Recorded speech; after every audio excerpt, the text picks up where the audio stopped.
بسم الله الرحمن الرحيم. ومن أحسن قولا ممن دعا إلى الله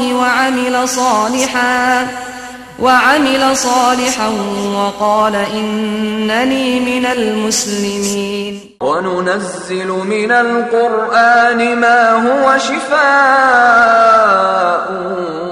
ورحمة للمؤمنين ولا يزيد الظالمين إلا خسارا.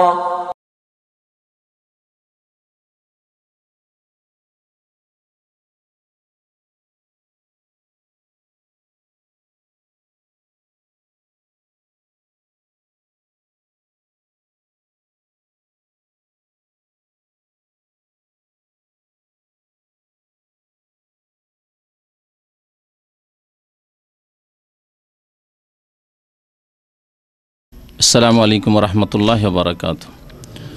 إن الحمد لله نحمده ونستعينه ونستغفره ونعوذ بالله من شرور أنفسنا ومن سيئات أعمالنا من يهده الله فلا مضل له ومن يضلله فلا هادي له وأشهد أن لا إله إلا الله وحده لا شريك له وأشهد أن محمدا عبده ورسوله صلى الله تعالى عليه وعلى آله وصحبه وسلم تسليما كثيرا.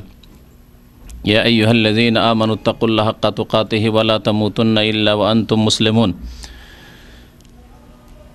يا أيها الناس اتقوا ربكم الذي خلقكم من نفس واحدة وخلق منها زوجها وبث منهما رجالا كثيرا ونساء واتقوا الله الذي تساءلون به والأرحام إن الله كان عليكم رقيبا. يا أيها الذين آمنوا اتقوا الله وقولوا قولا سديدا يصلح لكم أعمالكم ويغفر لكم ذنوبكم ومن يطع الله ورسوله فقد فاز فوزا عظيما. أما بعد فإن خير الحديث كتاب الله وخير الهدي هدي محمد صلى الله عليه وسلم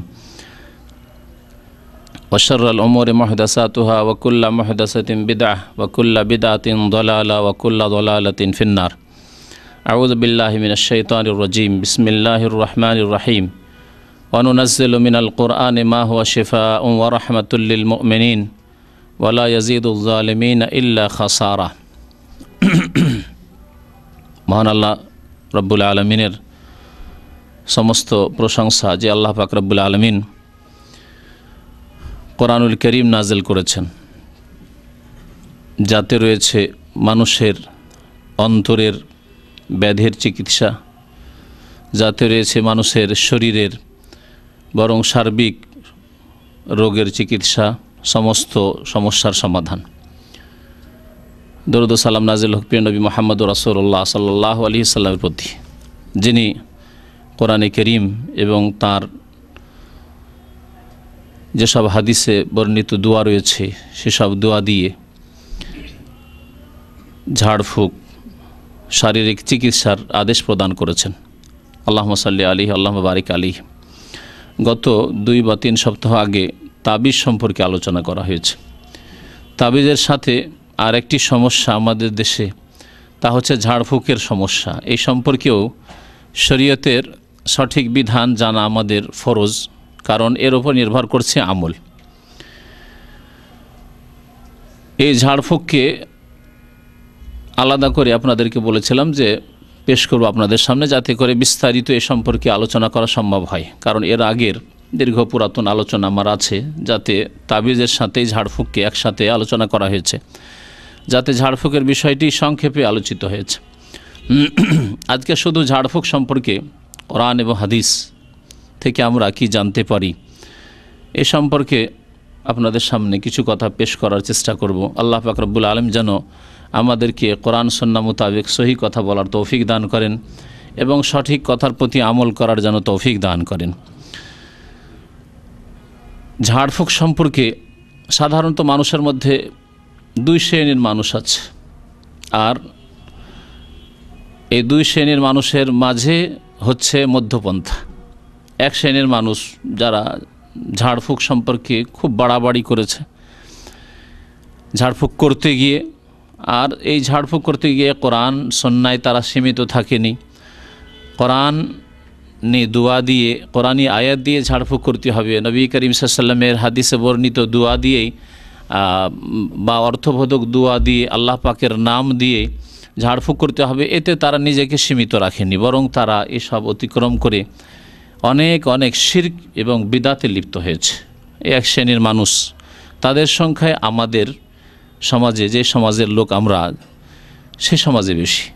আর এক শ্রেণীর লোক আছে যারা হয়তো দুনিয়ার ক্ষেত্রে বেশি শিক্ষিত হওয়ার ফলে অনেক কিছুকে উদ্ভট মনে করে। যেগুলি উদ্ভট সেগুলিকে হয়তো উদ্ভট মনে করে, আর যেগুলি উদ্ভট নয়, কোরআন সুন্নায় রয়েছে, সেগুলি অনেক কিছুকে তারা উদ্ভট মনে করে অস্বীকার করে। এইরকম একটি দল আছে যারা মনে করে ঝাড়ফুঁক করা সব বেকার কাজ, উদ্ভট কাজ। এতে আবার কি হইতে পারে? এই দুইটি দল বিভ্রান্তিতে আছে। যারা ঝাড়ফুঁক করতে গিয়ে বাড়াবাড়ি করেছে, কোরআন সুন্নাহর যে সীমানা রয়েছে তা অতিক্রম করেছে, তারাও ভুল পথে চলে গেছে। আর যারা ঝাড়ফুঁককে একেবারে অস্বীকার করেছে, এর কোনো ফল নেই, এটা মানুষের শুধু আস্থা বা এই ধরনের কাজ, আসলে এর কোনো ফল নেই, এই ধরনের মন্তব্য যারা করেছে এক শ্রেণীর লোক, যদিও তাদের সংখ্যা আমাদের সমাজে হয়তো কম, তারাও ভুল পথে গিয়েছে, গুমরাহির পথে গিয়েছে। হক হচ্ছে, সত্য হচ্ছে এর মাঝামাঝি, তা হচ্ছে কোরআন সুন্নাহ মোতাবেক, নবী করিম সাল্লাল্লাহু আলাইহি সাল্লামের আদর্শ মোতাবেক, কোরআন সুন্নাহর দোয়া দিয়ে, কোরআনি আয়াত দিয়ে, অথবা নবী করিম সাল্লাল্লাহু আলাইহি ওয়াসাল্লামের হাদিসে বর্ণিত দোয়া দিয়ে, আল্লাহ পাকের জিকির আজকার যেগুলি, যাতে আল্লাহ পাকের নাম রয়েছে, সেসব দিয়ে ঝাড়ফুঁক করা সুন্নত।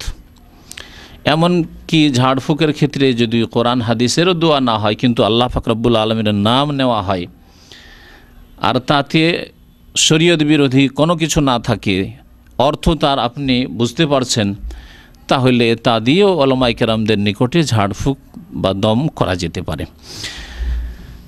এই সংক্ষিপ্ত ভূমিকার পরে আলোচনা শুরু করব কোরআন সুন্নাহ থেকে আল্লাহ পাক রব্বুল আলামিন ঝাড়ফুঁক সম্পর্কে যা বলেছেন। প্রথম কথা, কোরআনে কারীমকে আল্লাহ পাক রব্বুল আলামিন শিফা বলে আখ্যায়িত করেছেন। মহান আল্লাহ ইরশাদ করেছেন সূরাতুল ইসরা, সূরা বনী ইসরাঈলে, ওয়ানুনাজ্জিলু মিনাল কোরআনে মা হুয়া শিফা। আল্লাহ পাক রব্বুল আলামিন ইরশাদ করেছেন, আমি কোরআনে কারীম নাজিল করেছি। যে জামানে নাজিল হচ্ছে, ওই জন্য অনুনাজ্জিলও বলা হয়েছে। আমি আল্লাহ নাজিল করছি কোরআনে কারীম। অনুনাজ্জিলু মিনাল কোরআন, কোরআনে নাজিল করেছি এমন কিছু যাতে রয়েছে শিফা। শিফা মানে আরোগ্যতা, যাতে রয়েছে রোগের চিকিৎসা। রোগের চিকিৎসা বললে আমরা বুঝি কি? শারীরিক রোগ। কারণ শারীরিক রোগের চিকিৎসায় আমরা কিন্তু তৎপর। যে শরীরে যদি ব্যাধি থাকে, শরীর খারাপ থাকে, তো একদিনও বসে থাকবেন, একবেলাও বসে থাকবেন না, তাড়াতাড়ি দৌড় দিবেন ডাক্তারখানায় অথবা যেখানে আপনি চিকিৎসা পান। তো এই জন্য শিফা বললে, আরোগ্য বললে আমরা বুঝে নিই যে না, শরীরের রোগের চিকিৎসা রয়েছে, এমনটা আসলে নয়। এটা 2 নম্বরই। এর আগে 1 নম্বরে হচ্ছে আত্মার চিকিৎসা, রুহের এলাজ। মানুষের শারীরিক রোগ হলে মানুষ অসুস্থ হয়ে পড়ে এবং প্রাণনাশ হতে পারে। প্রাণনাশ হলেও যদি ইমানের অবস্থায় প্রাণনাশ হয়, ইমানের অবস্থায় যদি মত হয়, যদি নবী করিম সাল্লাল্লাহু আলাইহি সাল্লামের সুন্নত মোতাবেক তার জীবন কেটে যায়, তাহলে আল্লাহ পাক রব্বুল আলামিন তার জন্য দুনিয়াতে যা কিছু দেওয়ার দিয়েছেন, আখেরাতে তাকে সুখী করবেন ইনশাআল্লাহ। আল্লাহ তাকে জান্নাত নসিব করবেন। কিন্তু যদি আত্মার মৃত্যু ঘটে, অর্থাৎ আত্মার যদি চিকিৎসা না হয়, আত্মার সবচেয়ে বড় ব্যাধি হচ্ছে কুফরি, আত্মার সবচেয়ে বড় ব্যাধি হচ্ছে শিরক, আত্মার সবচেয়ে বড় ব্যাধি হচ্ছে মুনাফিকি, কপটতা, আত্মার ব্যাধি হচ্ছে হিংসা, বিদ্বেষ, শত্রুতা, অন্তরে ঘৃণা রাখা, এমন ব্যক্তি সম্পর্কে যা আল্লাহ পছন্দ করেন না। অন্তরের ব্যাধি হচ্ছে যে কোনো পাপের গুনার কামনা বাসনা, এগুলি হচ্ছে আমরাজুল কলুব, হৃদয়ের ব্যাধি বা বলতে পারেন আত্মার ব্যাধি। আত্মার ব্যাধি বা হৃদয়ের ব্যাধি যদি থাকে, তাহলে মানুষ ইহজগতেও সুখী নয় এবং পরজগতেও সুখী নয়। ওমান আরাদা আন যিকরি ফাইন্না লাহু মাঈশাতান দানকা। আল্লাহ পাক কোরআনে কারীমে ইরশাদ করেছেন, যারা আমার উপদেশ থেকে অর্থাৎ আল্লাহর দিন থেকে, কোরআন সুন্নাহ থেকে যারা বিমুখ হবে, মুখ ফিরিয়ে নেবে, আল্লাহর দিন থেকে মুখ ফিরিয়ে নিয়ে অন্যদিকে চলে গেছে, আল্লাহ পাকের ইবাদত বন্দেগী থেকে মুখ ফিরিয়ে নিয়েছে, আল্লাহ পাকের বিধান থেকে মুখ ফিরিয়ে নিয়েছে, ওমান আরাদা আন যিকরি ফাইন্না লাহু মাঈশাতান দানকা, তার জীবন হচ্ছে অত্যন্ত সংকীর্ণ। তাহলে এমন নয় যে শুধু আখিরাত ধ্বংস করবে, বরং তার ইহ জগতেও তার জন্য জীবনকে আল্লাহ পাক সংকীর্ণ করে দেবেন, অশান্তির জীবন।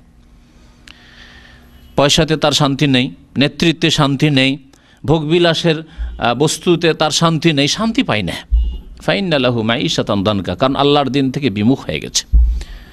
ওয়া নাহশুরুহু ইয়াওমাল কিয়ামাতি আমা, এবং পরকালে আখিরাতে তাকে অন্ধ করে আমি একত্রিত করব বা নিয়ে আসব, কোথায়? হাসরের মাঠে। ওয়া নাহশুরু ইয়াওমাল কিয়ামাতি আমা। আল্লাহ পাক রব্বুল আলামিনের কাছে অভিযোগ করবে, আল্লাহ আমি তো দুনিয়াতে অন্ধ ছিলাম না। আল্লাহ পাক তখন জবাবে বলবেন যে কালা কাযালিকা আতাতকা আয়াতুনা ফানাসিতাহা, আমার আয়াত এসেছিল, আমার বিধান এসেছিল, কিন্তু তুমি উপেক্ষা করেছিলে, সেই জন্য আল্লাহ পাক তোমাকে আজকে উপেক্ষা করেছেন। তো যাই হোক, যদি অন্তরের ব্যাধি থাকে, আত্মার ব্যাধি থাকে, তাহলে দুনিয়াও ধ্বংস এবং পরকালও ধ্বংস। জাহান্নাম হচ্ছে শেষ পরিণাম। জাহান্নামের আলোচনা সম্পর্কে বলে দিই ইনশাআল্লাহ তাআলা, আমাদের কন্টিনিউ আগামীতে চলতে থাকবে। গত সপ্তাহে শুরু করেছি। আজকের আলোচনা এই ঝাড়ফুঁক সম্পর্কে। আল্লাহ পাক রব্বুল আলামিন শিফা বলেছেন, তাহলে প্রথম শিফা কোরআনুল কারীম হচ্ছে হৃদয়ের শিফা। হৃদয়ের যেসব ব্যাধি রয়েছে, অন্তরের ব্যাধি রয়েছে, সেগুলির আরোগ্য এতে রয়েছে। আত্মা রুহের ব্যাধি আরোগ্য রয়েছে। আর আল্লাহ পাক রব্বুল কোরআনে কারীমে যে বরকত রেখেছেন, রহমত রেখেছেন, যে আরোগ্য রেখেছেন, তা সীমিত যেহেতু নয়। আল্লাহ পাকের কুদরত যেমন অসীম, তেমন আল্লাহর কালামের বরকত হচ্ছে অসীম, যেহেতু আল্লাহর বাণী, আল্লাহর কালাম, আল্লাহর গুণ। সুতরাং এই কোরআনুল কারীম দিয়ে দৈহিক ব্যাধি বা পার্থিব যেসব ব্যাধি রয়েছে, সেসব ব্যাধিরও আরোগ্য ইনশাআল্লাহ তাআলা রয়েছে। আল্লাহ পাক আরও বলছেন রাহমাতুল লিল মুমিনিন, এবং কোরআনে কারীমে মুমিনদের জন্য রহমত রয়েছে, মুমিনদের জন্য রহমত রয়েছে। যেমন আল্লাহ পাক কোরআনে কারীম অন্য আয়াতে বলেছেন হুদাল লিল মুত্তাকিন, এই কোরআনে কারীমে রয়েছে আল্লাহ ভীরুদের জন্য দিক নির্দেশনা, হিদায়াত। কোরআন তো আসলে হিদায়াতের কিতাব, কিন্তু এই কোরআন থেকে যারা মুত্তাকি সংযত নয়, যারা গুনাহ থেকে বাঁচতে চায় না, যারা সৎ জীবন যাপন করতে চায় না, তারা উপকৃত হতে হয় না, নিজেরাই উপকৃত হতে চায় না। সুতরাং তাদেরকে এখানে বাদ দিয়ে দেওয়া হয়েছে, বলা হয়েছে হুদাল লিল মুত্তাকিন। আল্লাহ ভীরু সংযত পাপমুক্ত যারা থাকতে চায় তাদের জন্য এতে রয়েছে হিদায়াত, দিক নির্দেশনা। ঠিক তেমনি আল্লাহ বলছেন মুমিন যেহেতু রহমত থেকে উপকৃত হবে, কাফের, মুশরিক, বেদিন, পাপিষ্ট উপকৃত হয় না, সেই জন্য তাদেরকে এখানে বাদ দিয়ে দেওয়া হয়েছে। বলা হয়েছে এই কোরআনে কারীম রহমত মুমিনদের জন্য। ওয়ালা ইয়াজিদুজ জালিমিনা ইল্লা খাসারা, কোরআনে কারীম জালেমদের ক্ষতি বৃদ্ধি করবে। কোরআনে কারীম দিয়ে জালেমদের ক্ষতি হবে।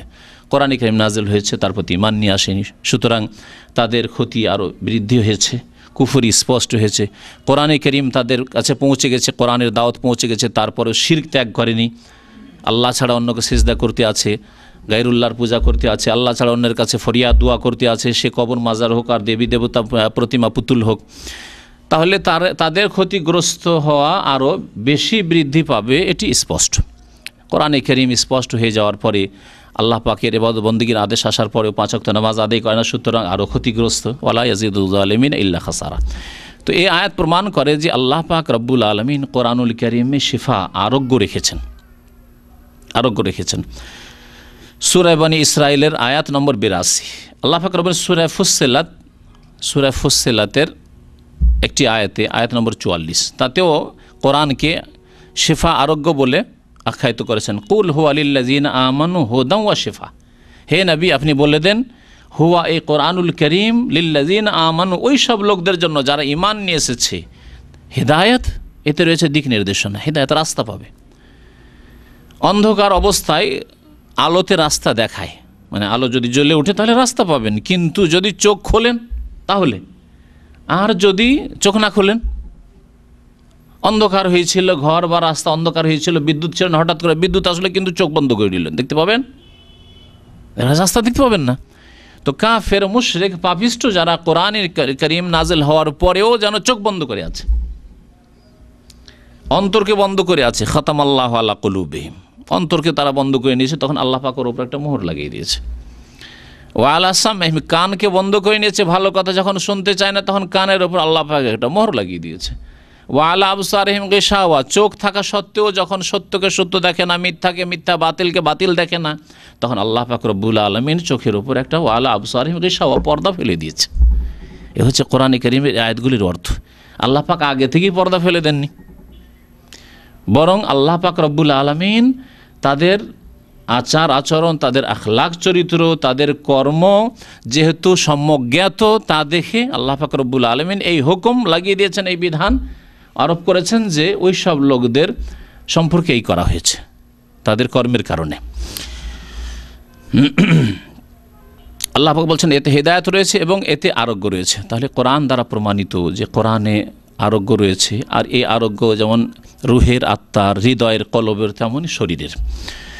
কারণ নবী করিম সাল্লাল্লাহু আলাইহি ওয়াসাল্লাম তার সুন্নত দ্বারা, তার আমল দ্বারা প্রমাণ করে দিয়েছেন যে কোরআনে কারিমে যেমন হৃদয়ের, অন্তরের চিকিৎসা রয়েছে, তেমনি শরীরের চিকিৎসা রয়েছে।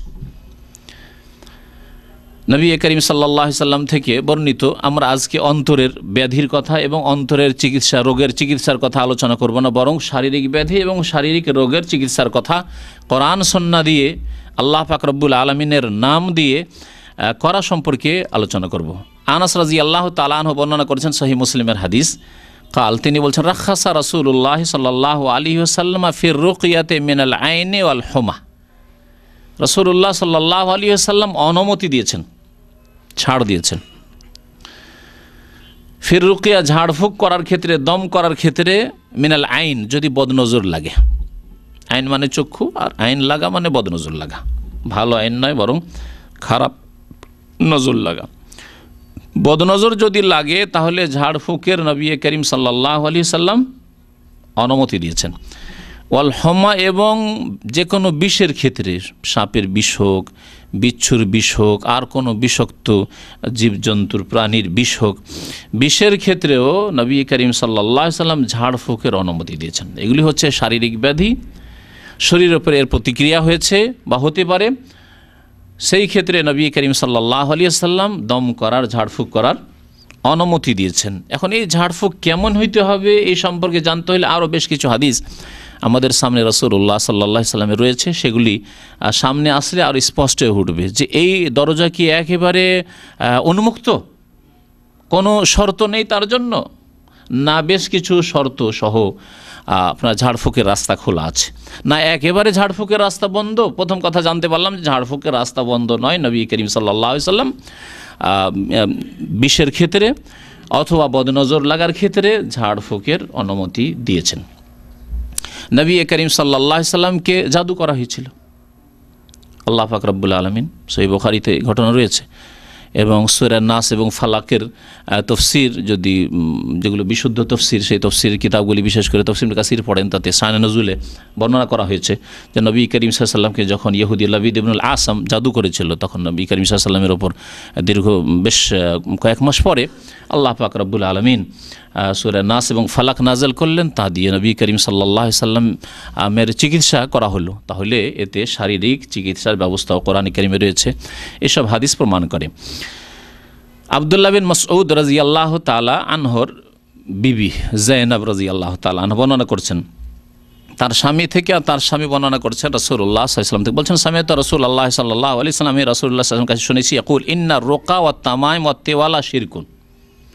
এই হাদিসে নবী করিম সাল্লাল্লাহু আলাইহি ওয়াসাল্লাম বলছেন যে নিশ্চয়ই ঝাড়ফুঁক করা, ওয়াত তামাইম এবং তাবিজ, ওয়াতিওয়ালা এবং ভালোবাসা, প্রেম সৃষ্টির জন্য কোনো রকমের মন্ত্রতন্ত্র, যে মন্ত্রতন্ত্র জাহিলের যুগেও করত, আর আজকালও সলেমানি নকশার নামে মুসলিম সমাজে অথবা ওই রুহানি আমলের নামে মকসুদুল মুমিনের মতো বিদাতি এবং শিরকে ভরা কিতাবে, এই ধরনের বহু কিতাবে এসব শিরকি কথাবার্তা এবং এসব অবৈধ কাজ, প্রেম সৃষ্টি করা, নাজায়েজ কাজ, সেসব কিতাবে আছে। তো নবী করিম সাল্লাল্লাহু আলাইহি ওয়াসাল্লাম ওকে তিওয়ালা বলেছেন, কারণ আরবরা ওই প্রেম সৃষ্টি করা এই কাজটিকে তিওয়ালা বলা হয়তো। নবী সাল্লাল্লাহু আলাইহি ওয়াসাল্লাম কি বলেন? শিরকুন, এগুলি কাজ হচ্ছে শিরক। এখানে বড় সংক্ষেপে বলা হয়েছে ঝেড়ে বলে দেওয়া হয়েছে যে ঝাড়ফুঁক শিরক, তাবিজ শিরক এবং প্রেম সৃষ্টি করা শিরক। তাবিজ সম্পর্কে আলোচনা করা হয়ে গেছে, তাবিজ সম্পর্কে হয় বড় শিরক অথবা ছোট শিরক। যদি তাবিজের ওপরে নির্ভরশীল হয় পুরোপুরি তাহলে বড় শিরক, আর যদি মনে করে এটি একটি মাধ্যম, আল্লাহ আরোগ্য দাতা, আল্লাহ শেফা দিনওয়ালা, কিন্তু এই একটা ওসিলা বা মাধ্যম মনে করছি, কারণ মনে করছি, উপায় মনে করছি, তাহলে এটি ছোট শিরক। কারণ বলেছিলাম যে যাকে আল্লাহ কারণ বলেননি, তার রাসূল সাল্লাল্লাহু আলাইহি ওয়াসাল্লাম কারণ বলেননি, তাকে কারণ তো করে দেওয়া, উপায় করে দেওয়া, অথচ এটি আল্লাহ এবং রাসূলের নিকট উপায় নয়, সেটা হচ্ছে শিরক আসগার, ছোট শিরক। এবং ছোট শিরক ও কাবিরা গুনাহ এর আগে আলোচনা হয়েছে। সেই বিষয়ে আর লম্বা না করে ঝাড়ফুঁকের বিষয় আসে। ঝাড়ফুঁক সম্পর্কে দুই ভাগে ভাগ করা হয়েছে ঝাড়ফুঁক। শিরকি ঝাড়ফুঁক, শিরক এবং বিদাতি ঝাড়ফুঁক, আর যেটা শরীয়ত সম্মত নয়, শরীয়ত বিরোধী ঝাড়ফুঁক। আর একটি হচ্ছে সুন্নত মোতাবেক শরীয়ত সম্মত ঝাড়ফুঁক। নবী করিম সাল্লাল্লাহু আলাইহি ওয়াসাল্লাম যখন এই হাদিস বললেন, কালাত কুলতু লিমা তাকুলু হাযা, যায়েনব রাদিয়াল্লাহু তাআলা বলছেন যে আমি বললাম যে এটা কেমন কথা বলছো তুমি, স্বামীকে বলছে কেমন কথা বলছো। ওয়াল্লাহি লাকাদ কানাত আইনি তাকজিফ, আমার চোখ উঠেছিল, চোখে অত্যন্ত ব্যথা, চোখ ওঠার রোগ তো আমরা খুব সহজ ভাষায় বুঝি। ওয়াকুনতু আখতালিফু ইলা ফুলানিন ইয়াহুদি ইয়ারকিনি, আমি জাহিলিয়াতের যুগে ওই ইহুদির কাছে যেতাম, ইহুদি ঝাড়ফুঁক করতো। সেই জামানায় ইহুদির কাছে ঝাড়ফুঁক হইতো।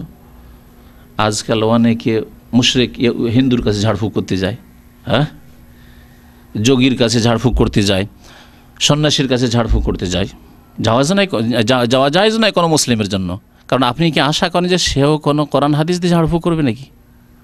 হ্যাঁ, জায়েজের মধ্যে সীমাবদ্ধ থাকবে যে আল্লাহর নাম নিয়ে ঝাড়ফুঁক করবে? না, নিশ্চয় ঝাড়ফুঁক করবে শিরক কুফরি দিয়ে, মন্ত্রতন্ত্র দিয়ে, দেবী দেবতার নাম নিয়ে।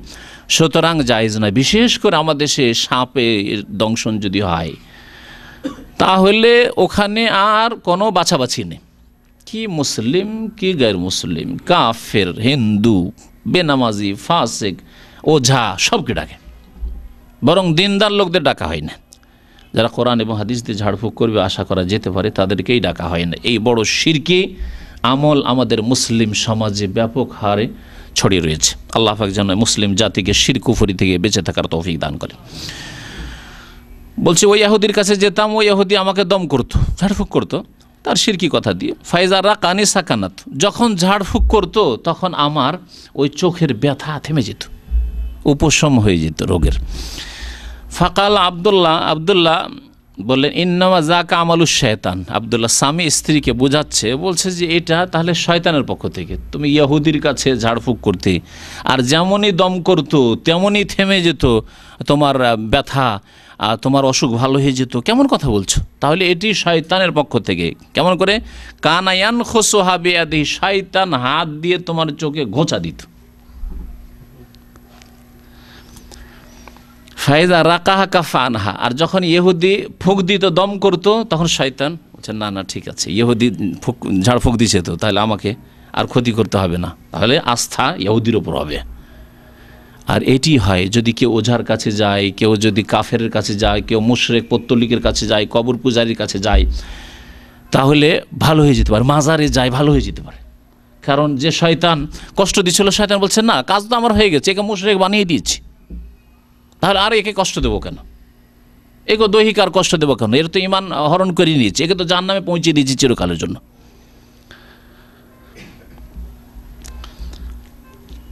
ইন্নামা কানা ইয়াকফিকা আন তাকুলি কামা কানা রাসূলুল্লাহ সাল্লাল্লাহু আলাইহি ওয়াসাল্লাম ইয়াকুল, তোমার জন্য যথেষ্ট এইভাবে দোয়া পড়ে ঝাড়ফুঁক করা, দম করা, যেইভাবে রাসূলুল্লাহ সাল্লাল্লাহু আলাইহি ওয়াসাল্লাম দোয়া পড়তেন। কি বলতেন? আযহিবিল বাস, আল্লাহ তুমি ব্যাধিকে দূর করো। রব্বান্নাস, হে মানুষের রব, হে মানব জাতির অধিপতি। ইশফি, আল্লাহ তুমি আরোগ্য দান করো। আন্তাস শাফি, তুমি আরোগ্য দাতা। লা শেফা ইল্লা শেফাউকা, তোমার আরোগ্য ছাড়া কোনো আর পৃথিবীতে আরোগ্য নেই। শেফা আন, এমন আরোগ্য দান করো, লা ইউগাদিরু সাকামা, যে এরপরে কোনো ব্যাধি যেন না থাকে। ক্লিয়ার করে দাও। এই দোয়া আবু দাউদে রয়েছে, মুসনাদ আহমদে রয়েছে, আরও বেশ কিছু হাদিসের কিতাবে রয়েছে। আল্লামা নাসিরুদ্দিন আলবানী রহমতুল্লাহ আলাইহি হাদিসটিকে সহিহ বলেছেন। তাহলে আযহিবিল বাসের যে দোয়া, নবী করিম সাল্লাল্লাহু আলাইহি সাল্লামের এই দোয়া পড়া উচিত যে কোনো ব্যাধির ক্ষেত্রে, আপনার উপর হোক, ছেলে মেয়েদের হোক, আর কারো হোক, এই দোয়া পড়া এবং দোয়া পড়ে ফুঁক দেওয়া নবী করিম সাল্লাল্লাহু আলাইহি ওয়াসাল্লাম থেকে প্রমাণিত যে হাদিসগুলি আসছে, দোয়া পড়া এবং দোয়া পড়ার সাথে ফুঁক দেওয়া। যদি ফুঁক দেয় তো আরও ভালো, ফুঁক না দেয় যদি রোগীর সামনে এই রকম দোয়াগুলি পড়ে তাই যথেষ্ট এলাজের জন্য, কিন্তু যদি দম করে তার সাথে ফুঁক দেয় তাহলে আরও ভালো, কারণ তার যে তাসির কোরআনে কারীমের সেটা তার শরীর পর্যন্ত আরেকটু বেশি পৌঁছিল। এই জন্য ওলামারা বলছে সেটি ভালো এবং নবী সাল্লাল্লাহু আলাইহি ওয়াসাল্লামের হাদিস দ্বারা প্রমাণিত। তো এই হাদিসে যে বলা হলো যে ঝাড়ফুঁক ইন্নার রোকা, ঝাড়ফুঁক শিরক প্রথমে, তারপরে আব্দুল্লাহ বিন মাসউদ রাদিয়াল্লাহু তাআলা আনহু দোয়া শিখিয়ে দিলেন, আযহিবিল বাস রাব্বান নাস, এই দোয়া পড়ে তুমি রোগের আরোগ্যের জন্য আল্লাহ পাকের কাছে দোয়া করো বা দম করো। আউফ বিন মালিক রাদিয়াল্লাহু তাআলা আনহু আরেকটি হাদিস বর্ণনা করেছেন, তাতে আরও স্পষ্ট হয়ে উঠবে যে কেমন ঝাড়ফুঁক চলবে। সহিহ মুসলিমের হাদিস বলছেন, কুন্না নারকি ফিল জাহিলিয়া, আমরা জাহিলিয়াতের যুগে দম করতাম, মানে তিনি চিকিৎসক ছিলেন। ফাকুলনা ইয়া রাসূলুল্লাহ, একবার জিজ্ঞেস করলাম যে হে আল্লাহ রাসূল, ইসলাম কবুল করার পরে কাইফা তারা ফি যালিকা, আপনার মত কি? আমি তো আগের যুগ থেকে খুব প্রসিদ্ধ এই ব্যাপারে ঝাড়ফুঁক করার ক্ষেত্রে, জাহিলি যুগ থেকেই করতাম। ফাকাল রাসূলুল্লাহ সাল্লাল্লাহু আলাইহি ওয়াসাল্লাম এখানে আরেকটু এই রাস্তাকে প্রশস্ত রেখেছেন। শুধু বলেননি যে কোরআনী আয়াত দিয়েই, শুধু বলেননি যে আমার হাদিসে যে দোয়াগুলি পাবে সেগুলি দিয়ে, বরং আরেকটু প্রশস্ততা আছে। কি বললেন নবী করিম সাল্লাল্লাহু আলাইহি ওয়াসাল্লাম, এ রেজু আলাইয়া রোকাকুম, তোমাদের যে ঝাড়ফুঁকের যেগুলি দোয়া পাঠ করতে, যে বাক্যগুলি পাঠ করতে, সেগুলি আমার সামনে পেশ করো, মানে পড়ে শোনাও। কি বলে তোমরা দম করতে তা পড়ে শোনাও। শুনলেন রাসূলুল্লাহ সাল্লাল্লাহু আলাইহি ওয়াসাল্লাম কিছু, শোনার পরে একটা তার নীতিমালা নির্ধারণ করে দিলেন, কায়দা, কি লা বাসা বির রোকা মা লাম ইয়াকুন ফিহি শিরকুন, ঝাড়ফুঁক করায় দম করায় কোনো আপত্তি নেই, কোনো দোষ নেই, যতক্ষণ পর্যন্ত তাতে শিরক না থাকবে। তাহলে শর্ত হচ্ছে কি, যে ঝাড়ফুঁক করতে পারবেন কিন্তু শিরক মুক্ত হইতে হবে। তাহলে আগের হাদিস যেখানে বলা হচ্ছে ইন্নার রোকা শিরকুন, ঝাড়ফুঁক শিরক, যদি সেই ঝাড়ফুঁকে শিরক থাকে অথবা আপনি বুঝতে পারছেন না, এমন ভাষায় আছে যেই ভাষা বুঝেন না, তাহলে খুবই বেশি সম্ভাবনা আছে যে শিরক আছে। কেন বোঝা যায় না? আপনি বাঙালি মানুষ আর কেরালা ভাষার যদি ঝাড়ফুঁক থাকে তাহলে ডালমে কালা হয়। ব্যাপারটা কি? আরে বাঙালি সমাজে কেরালা ভাষার মতো হড়মড় করে ঝাড়ফুঁক পড়া হচ্ছে কি? অথবা যেসব মন্ত্র থাকে, মন্ত্রগুলি অর্থ বোঝা যায় না, আছে কি এতে? যদিও ভাষাগুলি, ভাষার শব্দগুলি হয়তো বোঝা যাচ্ছে, কিন্তু এই শব্দ থেকে কি বলতে চাইছে তাও বোঝা যায় না, তাহলে জায়েজ নাই, কারণ এতে কিছু থাকতে পারে। নবী করিম সাল্লাল্লাহু আলাইহি ওয়াসাল্লাম বললেন যে যতক্ষণ পর্যন্ত শিরক না থাকবে ততক্ষণ পর্যন্ত তাহলে ঝাড়ফুঁক করা যেতে পারে। তাহলে কোরআনী আয়াত দিয়ে ঝাড়ফুঁক করা যাবে, হাদিসের দোয়া দিয়ে ঝাড়ফুঁক করা যাবে না? প্রয়োজন নেই, প্রয়োজন আমার মনে নেই, আপনাদের দরকার হলে হাদিসের দোয়া দিয়ে ঝাড়ফুঁক করা যাবে। তারপরে এছাড়াও কোরআন এবং হাদিস ছাড়াও যদি এমন কোনো বাক্য হয় যেই বাক্যে কোনো রকমের আপত্তি বুঝতে পারছেন না আর অর্থ বুঝতে পারছেন, বোধগম্য, এবং এই অর্থে আল্লাহ পাকের নাম আছে, আল্লাহ ছাড়া আর কারো নাম নেই, অথবা কারো ওসিলা মাধ্যম দেওয়া হয়নি, কারো দোহাই দেওয়া হয়নি, এমন নয় যে আপনার দেবী দেবতার দোহাই দিলে হারাম হয়ে যাবে, আর পীরের দোহাই দিলে নাজায়েজ হয়ে যাবে, আর যদি সুলাইমান আলাইহিস সালাম দোহাই দেয় জায়েজ না, ওইসব চলবে না। কোনো মানুষের যাতে দোহাই না দেওয়া থাকে, এইরকম কিছু না থাকে, শিরকের গন্ধ যদি না থাকে, আর যদি কোরআন এবং হাদিসের দোয়া ছাড়া যদি অন্য কিছু হয় যাতে আল্লাহ পাকের নাম রয়েছে তাতেও কোনো আপত্তি নাই, তাহলে এই হাদিসটি ওই হাদিসটিকে খাস করে দিল। এমন কিছু যার অর্থ বোঝা যায় না, এইরকম বহু মন্ত্রতন্ত্র আছে, মন্ত্রের নামে নেই, দোয়ার কিতাবের নামে আছে। যেমন একটি উদাহরণ দিচ্ছি, অনেক দিন আগের পড়ায় মকসুদুল মুমিনিনের উপরে আমি আজকে থেকে 8 বছর বা 9 বছর আগে বক্তব্য করেছি, 2টি বক্তব্য আছে। সেই বক্তব্যের একটি আলোচনায় আছে চেহেল কাফ বলে, আর শুধু মকসুদুল মুমিন না, আরও বিদাতি কিতাবে, বহু কিতাবে আছে চেহেল কাফ। চেহেল মানে 40 ফার্সি ভাষা, আর কাফ মানে ছোট কাফ, এই যে কাফ। ওই যে মন্ত্র, সেই মন্ত্রে 40টি কাফ আছে, মানে 40টি কাফ বিশিষ্ট মন্ত্র, কাকু কাকু কাকু করে এরকম করে আছে, বুঝতে পেরেছেন? ওতে বেশ কিছু জিন শয়তানের নাম আছে, যেটা বোঝা যায় না, আপনি বুঝতে পারবেন না। আল্লাহর নাম পর্যন্ত নেই। 40টা কাফ বিশিষ্ট একটি মন্ত্র। আর কিতাব মকসুদুল মুমিন আছে, এছাড়া বহু কিতাব আছে যেগুলি তাবিজ দোয়া এবং ঝাড়ফুঁক, যেসব কিতাব আমার দেশে বাংলা ভাষায় উর্দু ভাষায় শেখানো হয়েছে তার অধিকাংশ কিতাবগুলিতে, কারণ প্রায়গুলি সব বিদাতি কিতাব আর ওগুলিতে এইগুলি আছে। তাহলে যার অর্থ বোঝা যায় না তাতে নিশ্চয়ই কোনো রকমের ঝামেলা আছে, শিরক কুফরি আছে লুকিয়ে। সেজন্য চেহেল কাফ আর ওইসব করা যাবে না যার অর্থ বুঝেন না। আমাদের সমাজে বাংলা ভাষায় অনেকগুলি এরকম মন্ত্র আছে। আমরা ছোটোকালে শুনতাম যে বিছানায় পেশাব করলে কি বলতে হবে, একটা ছোটোকালে শুনেছিলাম, 1 বাত্তা 2 বাতা, ঘরে সুতা বাইরে মুতা। কথা বুঝতে পারছেন? আপনাকে হাসি লাগবে, 4টি কথা আমার মনে আছে। দেখেন এর অর্থ কি বুঝলেন আপনি? এমনি তো মনে হচ্ছে, আমি আর এর আগে বলেছি কিন্তু এর দিকে ইঙ্গিত করেছি যে শব্দগুলির অর্থ হয়তো বোঝা যাচ্ছে, কিন্তু উদ্দেশ্য কি এর? এটা না কোরআনী দোয়া, না হাদিসের দোয়া, না আল্লাহ পাকের নাম নেওয়া হয়েছে, কারো নাম নেওয়া হয়নি। তাহলে এও এক রকমের মন্ত্র যা পড়া জায়েজ নয়। উপকার হলেই যে জায়েজ নয়, এর আগে আমি উত্তর দিয়েছি, তাবিজের ক্ষেত্রে উত্তর দিয়েছি, যাতে উপকার হবে তাই জায়েজ না, কখনো না, এটা ভাববেন না। অ্যালকোহল দিয়ে আজকাল চিকিৎসা হচ্ছে হোমিওপ্যাথি, তার মানে কি অ্যালকোহল দিয়ে চিকিৎসা জায়েজ না? কখনো না। এইরকম বহু হারাম জিনিস দিয়ে চিকিৎসা হইতে পারে, কিন্তু তা জায়েজ নয়।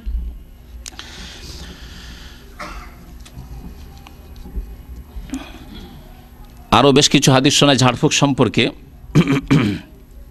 জাবের রাদিয়াল্লাহু তাআলা আনহু বর্ণনা করছেন যে কান আলী খালুন ইয়ারকি মিনাল আকরাব, আমার এক মামা ছিলেন যিনি ওই বিচ্ছুতে দংশন করলে ঝাড়ফুঁক করতেন। ফানাহা রাসূলুল্লাহ আনির রোকা, নবী করিম সাল্লাল্লাহু আলাইহি সাল্লাম ঝাড়ফুঁক করতে নিষেধ করলেন। তাহলে বোঝা যাচ্ছে প্রথম দিকে নবী করিম সাল্লাল্লাহু আলাইহি সাল্লাম সতর্কতামূলক, কারণ এই শিরক করে অভ্যাস আছে, শিরকি মন্ত্র পড়ে অভ্যাস আছে, এরা নতুন নতুন মুসলমান হয়েছে, এরাকে যদি এইভাবে ছেড়ে দেওয়া হয় তাহলে ওই শিরকি মন্ত্রগুলি তো ব্রেনে আছে, ওই শিরকি মন্ত্র দিয়ে ঝাড়ফুঁক করা শুরু করবে। যেসব বাক্যের অর্থ বুঝে না সেসব দিয়ে ঝাড়ফুঁক করা অভ্যাস আছে, ওই অভ্যাসের দাস হয়ে ঝাড়ফুঁক করতে থাকবে। নবী করিম সাল্লাল্লাহু আলাইহি সাল্লাম প্রথম দিকে নিষেধ করেছিলেন। ফাকালা ইয়া রাসূলুল্লাহ, বললেন হে আল্লাহ রাসূল সাল্লাল্লাহু আলাইহি ওয়াসাল্লাম, ইন্নাকা নাহাইতা আনির রুকা, আপনি তো ঝাড়ফুঁক করা দম করা নিষেধ করে দিলেন। ওয়া আনা আরকি মিনাল আকরাব, আর আমি আগে থেকেই সাপ বিচ্ছুতে, বিশেষ করে আকরাব বিচ্ছুকে বলা হয়, বিচ্ছুর যদি দংশন হইতো তাহলে ঝাড়ফুঁক করতাম আর এতে ফায়দা হইতো। তাহলে কি একেবারে ঝাড়ফুঁক করতে পারবো না? নবী করিম সাল্লাল্লাহু আলাইহি ওয়াসাল্লাম এই শিরকের দরজাগুলিকে বন্ধ করে দেওয়ার, যেখানে যেখানে ছিদ্র আছে বা হতে পারে এখানে লিক হয়ে যেতে পারে শিরকের লিক, সেই জায়গাগুলি বন্ধ করার জন্য নিষেধ করেছেন। যখন নবী করিম সাল্লাল্লাহু আলাইহি ওয়াসাল্লামকে বলা হইল যে আমি যদি এরকম মানুষের উপকার করি তো করা যাবে কি না, নবী করিম সাল্লাল্লাহু আলাইহি ওয়াসাল্লাম এখানে অনুমতি দিলেন। বললেন মানিস্তাতা মিনকুম আইয়ানফা আখাহু ফালিয়াফআল, তোমাদের মধ্যে কেউ যদি নিজ ভাইকে, মানে মুসলিম ভাইকে, প্রথম কথা যে কোনো মানুষকে, তোমাদের মধ্যে কেউ যদি নিজ ভাইকে কাউকে যদি উপকৃত করতে পারে, ফায়দা পৌঁছাতে পারে, ফালিয়াফাল, তাহলে সে উপকার করুক মানুষের। তাহলে শরীয়ত সম্মত ঝাড়ফুঁক দিয়ে উপকার করা নেকির কাজ। আগের হাদিসটিকে স্মরণ রাখবেন, যতক্ষণ পর্যন্ত তাতে শিরক না থাকে স্পষ্ট, অথবা শিরকের সন্দেহ না থাকে। অর্থ বুঝতে পারছেন না? শিরকের সন্দেহ না থাকে তাহলে মানুষের উপকার যদি করতে পারেন তাহলে করুন।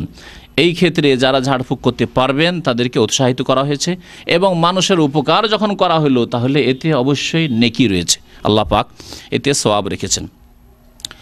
ঝাড়ফুঁক সরাসরি শরীরের ওপর করা, এতে কোনো ইখতিলাফ নেই আইম্মায়ে কেরামদের, ওলামায়ে কেরামদের, সমস্ত আইম্মায়ে কেরাম, ওলামায়ে কেরাম, ফুকাহায়ে কেরাম, তারা একমত যে যদি সরাসরি শরীরে ঝাড়ফুঁক করা হয় তাহলে কোনো আপত্তি নেই।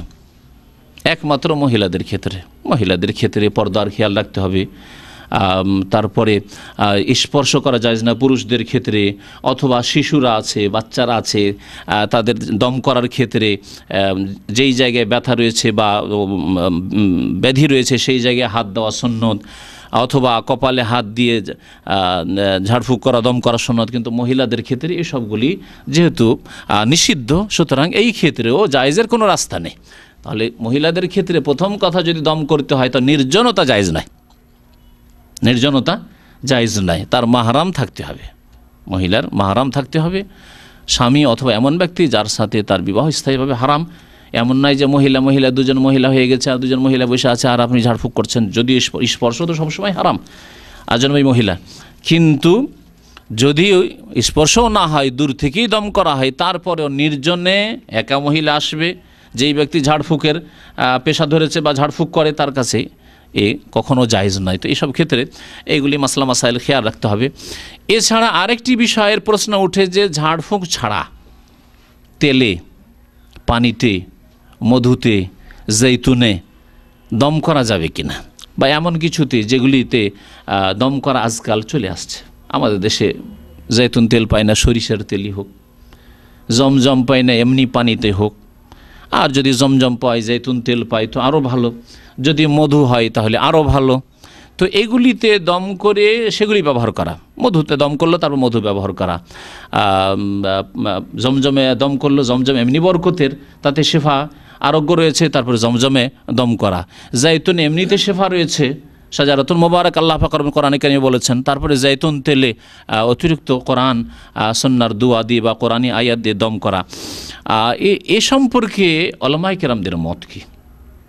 এ সম্পর্কে ইখতিলাফ রয়েছে। একদল উলামায়ে কেরাম এই ক্ষেত্রে শক্ত ভূমিকা রেখেছেন, বলছেন না, চলবে না, চলবে না, সরাসরি ফুঁক দিতে হবে সম্ভব হলে, আর না হলে ওই তেলে, পানিতে, ওই জৈতুনে এসবে ফুঁক দেওয়া চলবে না। আরেক দল বলছেন, তাদের সংখ্যা বেশি, যে না, চলবে। যদিও নবী করিম সাল্লাল্লাহু আলাইহি সাল্লাম থেকে সরাসরি এই রকমের প্রমাণ হয়তো পাওয়া যায় না, কিন্তু চলবে তারা বলেছেন, জায়েজ করেছেন। তাদের দলিল একটি উল্লেখ করছি, যেসব উলামায়ে কেরামরা জায়েজ বলেছেন তারা এই দলিলটি পেশ করেছেন। এই হাদিস বুখারীতে রয়েছে। উসমান বিন আবদুল্লাহ রাদিয়াল্লাহু তাআলা আনহু বর্ণনা করেছেন, কাল আরসালানি আহলি ইলা উম্মে সালামা, আমার পরিবারের লোকেরা নবী করিম সাল্লাল্লাহু আলাইহি ওয়াসাল্লামের বিবি উম্মে সালামা রাদিয়াল্লাহু তাআলা আনহার কাছে একবার পাঠালেন, বেকাদাহিন মিন মাইন, পানির একটা পেয়ালা নিয়ে, পাত্র নিয়ে। ওয়াকাবাদা ইসালে সালাসা আসাবে মিন কুসাতিন ফিহে শারুন মিন শারিন নবী সাল্লাল্লাহু আলাইহি সাল্লাম। তারপরে বলছেন, নবী করিম সাল্লাল্লাহু আলাইহি সাল্লামের কিছু মোবারক চুল ছিল, তিনটি নিয়ে সেগুলি পানিতে ডুবিয়ে দিল, আর তারপরে পানিটা দিয়ে পাঠিয়ে দিল। উম্মে সালামা রাদিয়াল্লাহু তাআলা আনহা এরকম করতেন। কেউ যদি অসুস্থ হইতো তাহলে পানি নিয়ে গেলে, অথবা পানিতে নবী করিম সাল্লাল্লাহু আলাইহি সাল্লামের মোবারক চুল তার কাছে হেফাজতে রাখা ছিল এক বোতলে, নিয়ে কয়েকটি মোবারক চুলগুলো নিয়ে ডুবিয়ে দিতেন, আর ডুবিয়ে দেওয়ার পরে দিয়ে পাঠিয়ে দিতেন, আর সেটা পান করলে, সেটা ব্যবহার করলে রোগ ভালো হইত। নবী করিম সাল্লাল্লাহু আলাইহি সাল্লামের, মনে রাখবেন। এই ক্ষেত্রে আরেকটি গুরুত্বপূর্ণ বিষয়, আমাদের দেশের অধিকাংশ বিদাতীদের লক্ষণ হচ্ছে যে নবী করিম সাল্লাল্লাহু আলাইহি সাল্লাম এটা সীমিত রাখেনি, এখন শুরু করেছে সবার জন্য। আলেম হুজুর, আর আলেম হুজুর এরা শরীয়তের আলেম নাও, হয়তো পীর তো ঠিক আছে আপন জায়গায়, পীরের সব কিছু দিয়ে বরকত। নবী করিম সাল্লাল্লাহু আলাইহি সাল্লামের পরে কারো কিছু থেকে, কারো শরীরের কাপড় থেকে, কারো চুল থেকে, কারো দাড়ি দিয়ে, কারো অন্য কিছু দিয়ে চিকিৎসা বা বরকত হাসিলের আশা রাখা যদি জায়েজ হতো, তো প্রথম রাস্তা খুলতো আবু বকর সিদ্দিক রাদিয়াল্লাহু তাআলা আনহুর জন্য। সাহাবায়ে কেরাম থেকে এই রকমের কোনো প্রমাণ নেই। সুতরাং আল্লাহ রসুল সাল্লাল্লাহু আলাইহি সাল্লামের পরে কারো কোনো কিছু থেকে বরকত হাসিল করা, সেই বরকত মনে করা, অথবা বরকত হাসিল করা যে সেগুলিতে বরকত আছে বা চিকিৎসা হতে পারে, রোগের আরোগ্য হতে পারে, এইরকম এতেকাদ রাখা, এগুলি হচ্ছে বিদআত এবং এগুলি শিরকের রাস্তা। এই দিয়ে শিরক শুরু হয়েছে। তাবাররুকের বিষয় এটি আলাদা একটি বিষয়, কিন্তু এই প্রসঙ্গে এই জন্য বলে দিলাম যে আমাদের দেশে তাবাররুকের নামে বড়ই শিরক হচ্ছে। পীরের পায়ের ধুলি নিচ্ছে, তাবাররুক। পীরের পায়ে চুমন দিচ্ছে, তাবাররুক। হ্যাঁ, পীরের থুতু ফেলছে। জয়পুরহাটের আমার এক ছাত্র এখানেই ছিল, আশরাফুল হক বলে, ওর এখানে সম্বন্ধে এখানে সামনে আমার মজুদ আছে, এখন বর্তমানে কুয়েতে আছে, যোগাযোগ রাখে, সেখান থেকে আল্লাহ পাক হিদায়াত করে পাঠিয়েছে। ওর গ্রামের একটা পীর ফাঁসেক দাড়ি পর্যন্ত নেই, কিন্তু পীর গাদ্দিনেশিন পীর। আর সে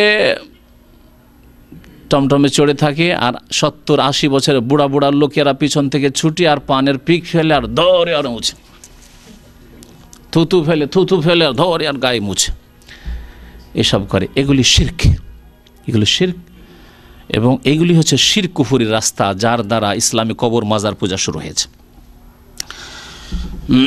নবী করিম সাল্লাল্লাহু আলাইহি ওয়াসাল্লামের পরে এই রকমের তাবারুক কারো দ্বারা জায়েজ নয়। নবী সাল্লাল্লাহু আলাইহি ওয়াসাল্লামের ব্যাপারে এখন যদি কেউ বলে নবী সাল্লাল্লাহু আলাইহি ওয়াসাল্লাম থেকে তাবারুক হাসিল করব, প্রথম প্রমাণ করতে হবে যে এই চুল নবী সাল্লাল্লাহু আলাইহি ওয়াসাল্লামের, এই কাপড় নবী করিম সাল্লাল্লাহু আলাইহি ওয়াসাল্লামের, হ্যাঁ, এই লেবাস নবী করিম সাল্লাল্লাহু আলাইহি ওয়াসাল্লামের। এর সনদ সূত্র কোথায়? কদমে রসুল চিটাগাঙে আছে, ইন্ডিয়াতে আছে, আরও বহু জায়গায় কদমে রসুল আছে। কোন জায়গায় কদমে রসুল? সুতরাং এসব শিরক কুফরির রাস্তা, ওই সব রাস্তার দিকে আর যেতে হবে না। ওই রাস্তা বন্ধ হয়ে গেছে। সাহাবে কেরামদের জামানা, তাবেঈনদের জামানা পর্যন্ত তারা নিশ্চিতভাবে জানতো যে এগুলি নবী করিম সাল্লাল্লাহু আলাইহি ওয়াসাল্লামের চুলে মোবারক, এতে থেকে চিকিৎসা আছে, ততদিন হয়েছে। এখন জানা নাই, এর নামে অনেক জালিয়াত হয়েছে। আপনারা জানেন বেশ কয়েক বছর আগে যে একটা ঘটনা ঘটেছিল ওই সন্ত্রাসীদের কাশ্মীরে, তাতে হজরত বলের ঘটনা, তাই না? হজরত বলের ঘটনা, আসলে হজরত বল বাংলায় করে দিয়ে হজরত বাল। ওখানে এক পীরের মাজার আছে যেখানে ধারণা করা হচ্ছে যে নবী সাল্লাল্লাহু আলাইহি ওয়াসাল্লামের বালে মোবারক মানে চুল, উর্দুতে বাল মানে চুল, তো মোবারক চুল রাখা আছে আর তার পুজো হচ্ছে সেখানে। কেমন করেই জানলো? থাকলো না আরবে চুল, থাকলো না তুরস্কে, থাকলো, চলে গেল কাশ্মীরে। সুতরাং এসবের আস্থা করা যাবে না, বরং এগুলিকে মিথ্যাই মনে করতে হবে, এগুলিকে শিরকের রাস্তা মনে করতে হবে। নবী করিম সাল্লাল্লাহু আলাইহি ওয়াসাল্লামের বিবি কি করতেন রাদিয়াল্লাহু তাআলা আনহা? পানিতে ডুবিয়ে দিয়ে পানিটা দিয়ে পাঠাতেন। ওকানা ইজা আসাব আল ইনসান আইনুন আশাইয়ুন, বলছেন যে যখন কোনো মানুষকে বদনজর লেগে যেত অথবা কোনো ব্যাধি হতো, বা আসা ইলাইহা মিখজাবাহু, পাত্র পাঠাইতো, পাত্রে ওই পানিতে ওই চুলগুলি ডুবিয়ে দিয়ে তারপরে দিয়ে পাঠিয়ে দিতেন। ফারাআইতু শারাতান হুমরা, বলছেন আমি উসমান রাদিয়াল্লাহু তাআলা আনহু বা তাবেঈ তিনি বর্ণনা করছেন যে আমি উম্মে সালামা রাদিয়াল্লাহু তাআলা আনহার কাছে কয়েকটি চুল দেখেছি নবী করিম সাল্লাল্লাহু আলাইহি ওয়াসাল্লামের লাল হয়ে গেছে, চুলগুলি পানিতে ডুবে থেকে থেকে লাল হয়ে গেছে। রাহুল বুখারী, হাদিসটি বুখারী। এই হাদিস আমি পেশ করলাম কেন? তাবাররুকের বিষয় নয়, পেশ করলাম ঝাড়ফুঁকের বিষয়ে। নবী করিম সাল্লাল্লাহু আলাইহি ওয়াসাল্লামের চুল মোবারক যদি পানিতে ডুবিয়ে তাতে আরোগ্য হতে পারে, তাহলে কোরআনুল করিম, আল্লাহর কালাম, কোরআনে করিম পড়ে যদি দম করা যায়, নবী করিম সাল্লাল্লাহু আলাইহি ওয়াসাল্লামের হাদিস পড়ে যদি পানিতে দম করা যায়, তার তাসির হবে না? হবে না। ওলামারা এইভাবে দলিল পেশ করেছেন যে চুলের তাসিরে যদি শেফা হইতে পারে, আরোগ্য হইতে পারে, যে চুল নবী সাল্লাল্লাহু আলাইহি ওয়াসাল্লামে ডুবিয়ে দেওয়া হলো পানিতে আর তাতেই যদি চিকিৎসা হতে পারে, তো কোরআনে করিমের আয়াত তেলাওয়াত করে সূরা ফাতিহা পড়ে অথবা সূরা নাস, ফালাক বা যে কোনো আয়াত পড়ে যদি দম করা যায় ওই পানিতে বা তেলে, জৈতুনে, মধুতে যদি দম করা যায়, তাহলে কেন তাতে চিকিৎসা হবে না? আশা করি ওতে আরও বেশি হওয়ার কথা। এইভাবে ওলামায়ে কেরাম দলিল পেশ করেছেন। সুতরাং আর এই ক্ষেত্রে কোরআন সুন্নাহর বহু ওলামায়ে কেরামরা এটিকে জায়েজ করেছেন। তাদের মধ্যে ইমাম ইবনে তাইমিয়া রাহমাতুল্লাহ আলাইহি, ইমাম ইবনুল কাইয়িম রাহমাতুল্লাহ আলাইহি, তার তিব্বে নববী, নবী সাল্লাল্লাহু আলাইহি ওয়াসাল্লামের মেডিকেল, এর উপরে একটা বড় কয়েকশো পৃষ্ঠার কিতাব আছে, আরবি ভাষায়, অন্যান্য ভাষায় অনুবাদও হয়েছে কয়েক ভাষায়। আর সৌদি আরবের বিগত প্রধান মুফতি আল্লামা শাইখ ইমাম আব্দুল আজিজ বিন বাজ রাহমাতুল্লাহ আলাইহি তিনি তেলে পানিতে দম করা ঝাড়ফুঁককে জায়েজ বলেছেন। এই হাদিসের আলোকেই তারা জায়েজ বলেছেন। নবী করিম সাল্লাল্লাহু আলাইহি ওয়াসাল্লাম যখন কোনো দোয়া পড়তেন তখন দম করতেন। দম করার সময় সামান্য থুথুর সাথে, থুথু নয় একেবারে, কিন্তু ফুঁক যখন দেবেন যাতে মনে হবে যে একটু সামান্য কিছু আসলো, একে নাফাস বলা হয়। আল্লাহ পাক রব্বুল সূরা ফালাকে বলেছেন অমিন শাররিন নাফাসাতে। নাফাখা মানে শুধু ফুঁক দেওয়া, আরবি ভাষায় ফুঁক দেয়, এমন ফুঁক দেওয়া যাতে থুথু বেরোয় না বা থুথুর কিছু লক্ষণ বেরোয় না, কিছু অংশ বেরোয় না, এটাকে নাফাখা, ফুঁক দেওয়া শুধু বলা হয়। অনফেখা ফিসসুরে, সিংগায় ফুৎকার দেওয়া হবে, কোরআন কারীমে আল্লাহ বলেছেন।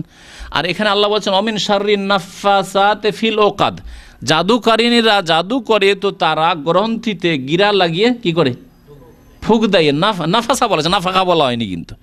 তো নাফাখা, নুন ফাখা আর নুন ফাসা, এর পার্থক্য হচ্ছে যে নাফাস যদি হয় তাতে ফুকের সাথে সামান্য থুতুর অংশ যেতে পারে। তাহলে সুন্নতি তরিকা ফুক দেওয়ার ক্ষেত্রে হচ্ছে এইরকম, যা নবী করিম সাল্লাল্লাহু আলাইহি ওয়াসাল্লামের এই হাদিসে যা বুখারীতে রয়েছে, মা আয়েশা রাদিয়াল্লাহু তাআলা আনহা বর্ণনা করেছেন, আন্নান নবী সাল্লাল্লাহু আলাইহি ওয়াসাল্লাম কানা ইয়ানফুসু আলা নাফসিহি ফিল মারাদ। নবী করিম সাল্লাল্লাহু আলাইহি ওয়াসাল্লাম নিজের ওপর নিজেই ফুক দিতেন, নাফাস মানে ফুক দিতেন।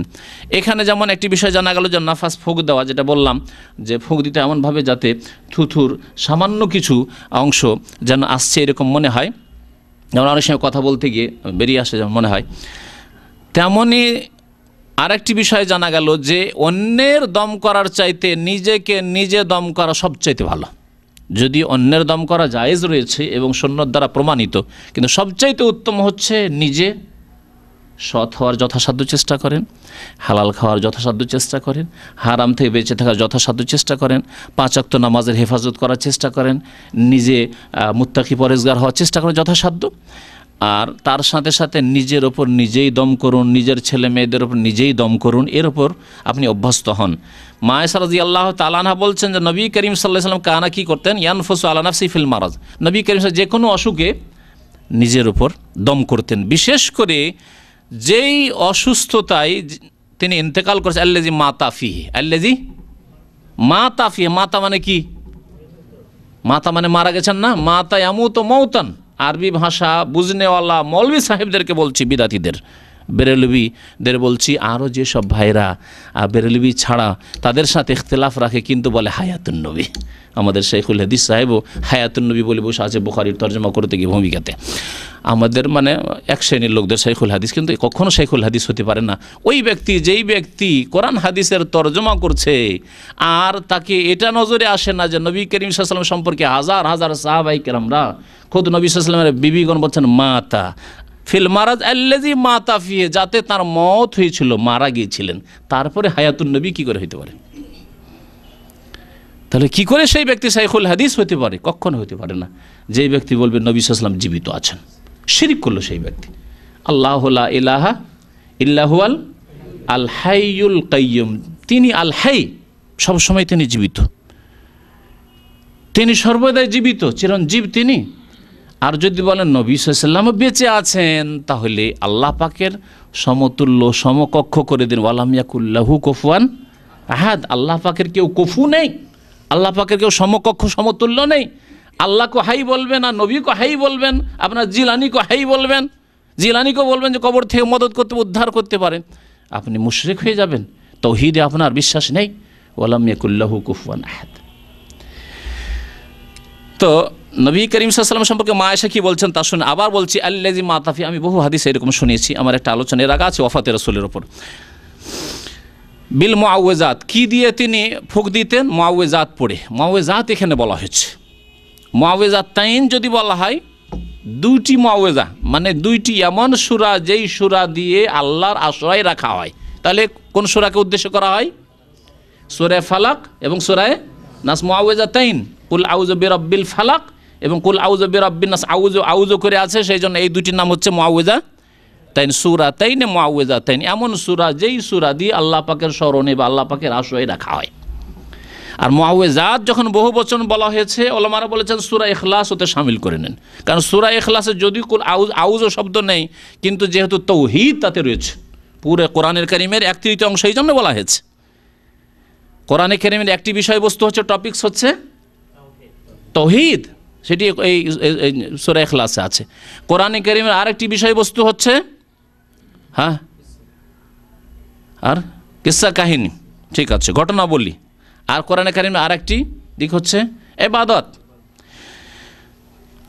তো এতে তাওহীদ রয়েছে, এটাকে নেওয়া যেতে পারে। নবী করিম সাল্লাল্লাহু আলাইহি ওয়াসাল্লাম মুআউযাত দিয়ে কী করতেন? ফুক দিতেন। ফালাম্মা সাকুলা, অত্যন্ত যখন ভারাক্রান্ত হয়ে গেলেন অসুখে, কুনতু আনফুসু, আর হাত উঠছে না, দম করতে পারছেন না, নিস্তেজ হয়ে গেলেন রাসূলুল্লাহ সাল্লাল্লাহু আলাইহি ওয়াসাল্লাম। বলছেন মা আয়েশা, কুনতু আনফুসু আলাইহি বিহিন্না, এই সূরাগুলি মুআউযাত সূরাগুলি পড়ে আমি তার উপর ফুঁক দিতাম, কারণ তিনি আর নিজে দম করতে পারছেন না, ফুঁক দিতে পারছেন না। ও আমসাহ বিয়াদে নাফসিহি লিবারাকাতিহা, ফুঁক দিতাম আমি কিন্তু রাসূলুল্লাহ সাল্লাল্লাহু আলাইহি ওয়াসাল্লামের মোবারক হাত দিয়ে তার শরীরে হাত বুলাইতাম। কেন?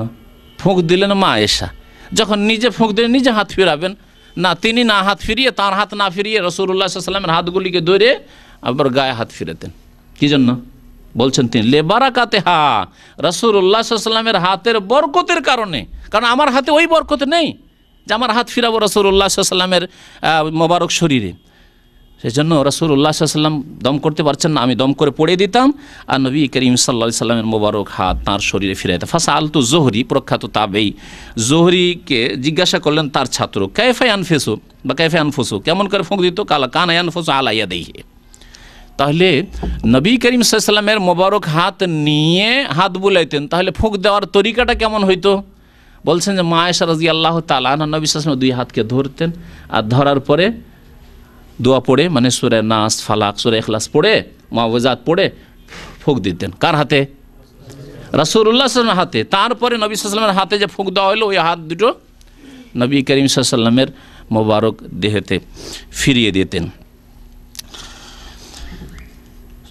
বলছেন কানা ইয়ানফুসু আলা ইয়াদিহি, নবী সাল্লাল্লাহু আলাইহি ওয়াসাল্লামের দুই হাতে ফুঁক দিতেন। সুম্মা ইয়ামসাহু বিহিমা ওয়াজহাহু, তারপরে নবী সাল্লাল্লাহু আলাইহি ওয়াসাল্লামের মুখমণ্ডলে তা বুলিয়ে দিতেন।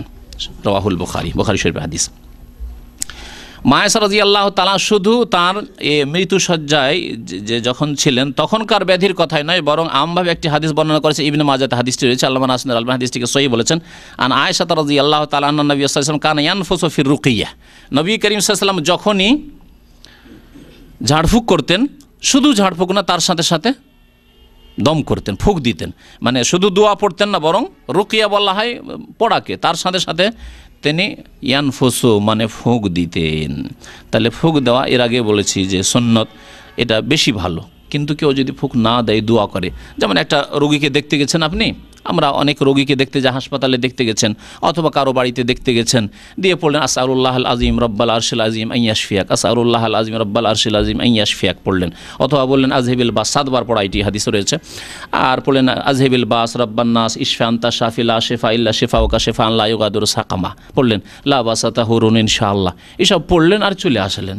আপনি সুন্নতের আমল করলেন। কিন্তু এর চাইতে ভালো হইতো যদি আপনি এই দোয়াগুলি পড়ে আসআলুল্লাহাল আযীম রব্বাল আরশিল আযীম আন ইয়াশফিয়াক পড়ে ফুঁক দিতেন, দম করতেন, এটা বেশি ভালো হইতো। কারণ নবী করিম সাল্লাল্লাহু আলাইহি সাল্লাম এই দোয়াগুলি পড়ার সাথে সাথে ফুঁক দিতেন।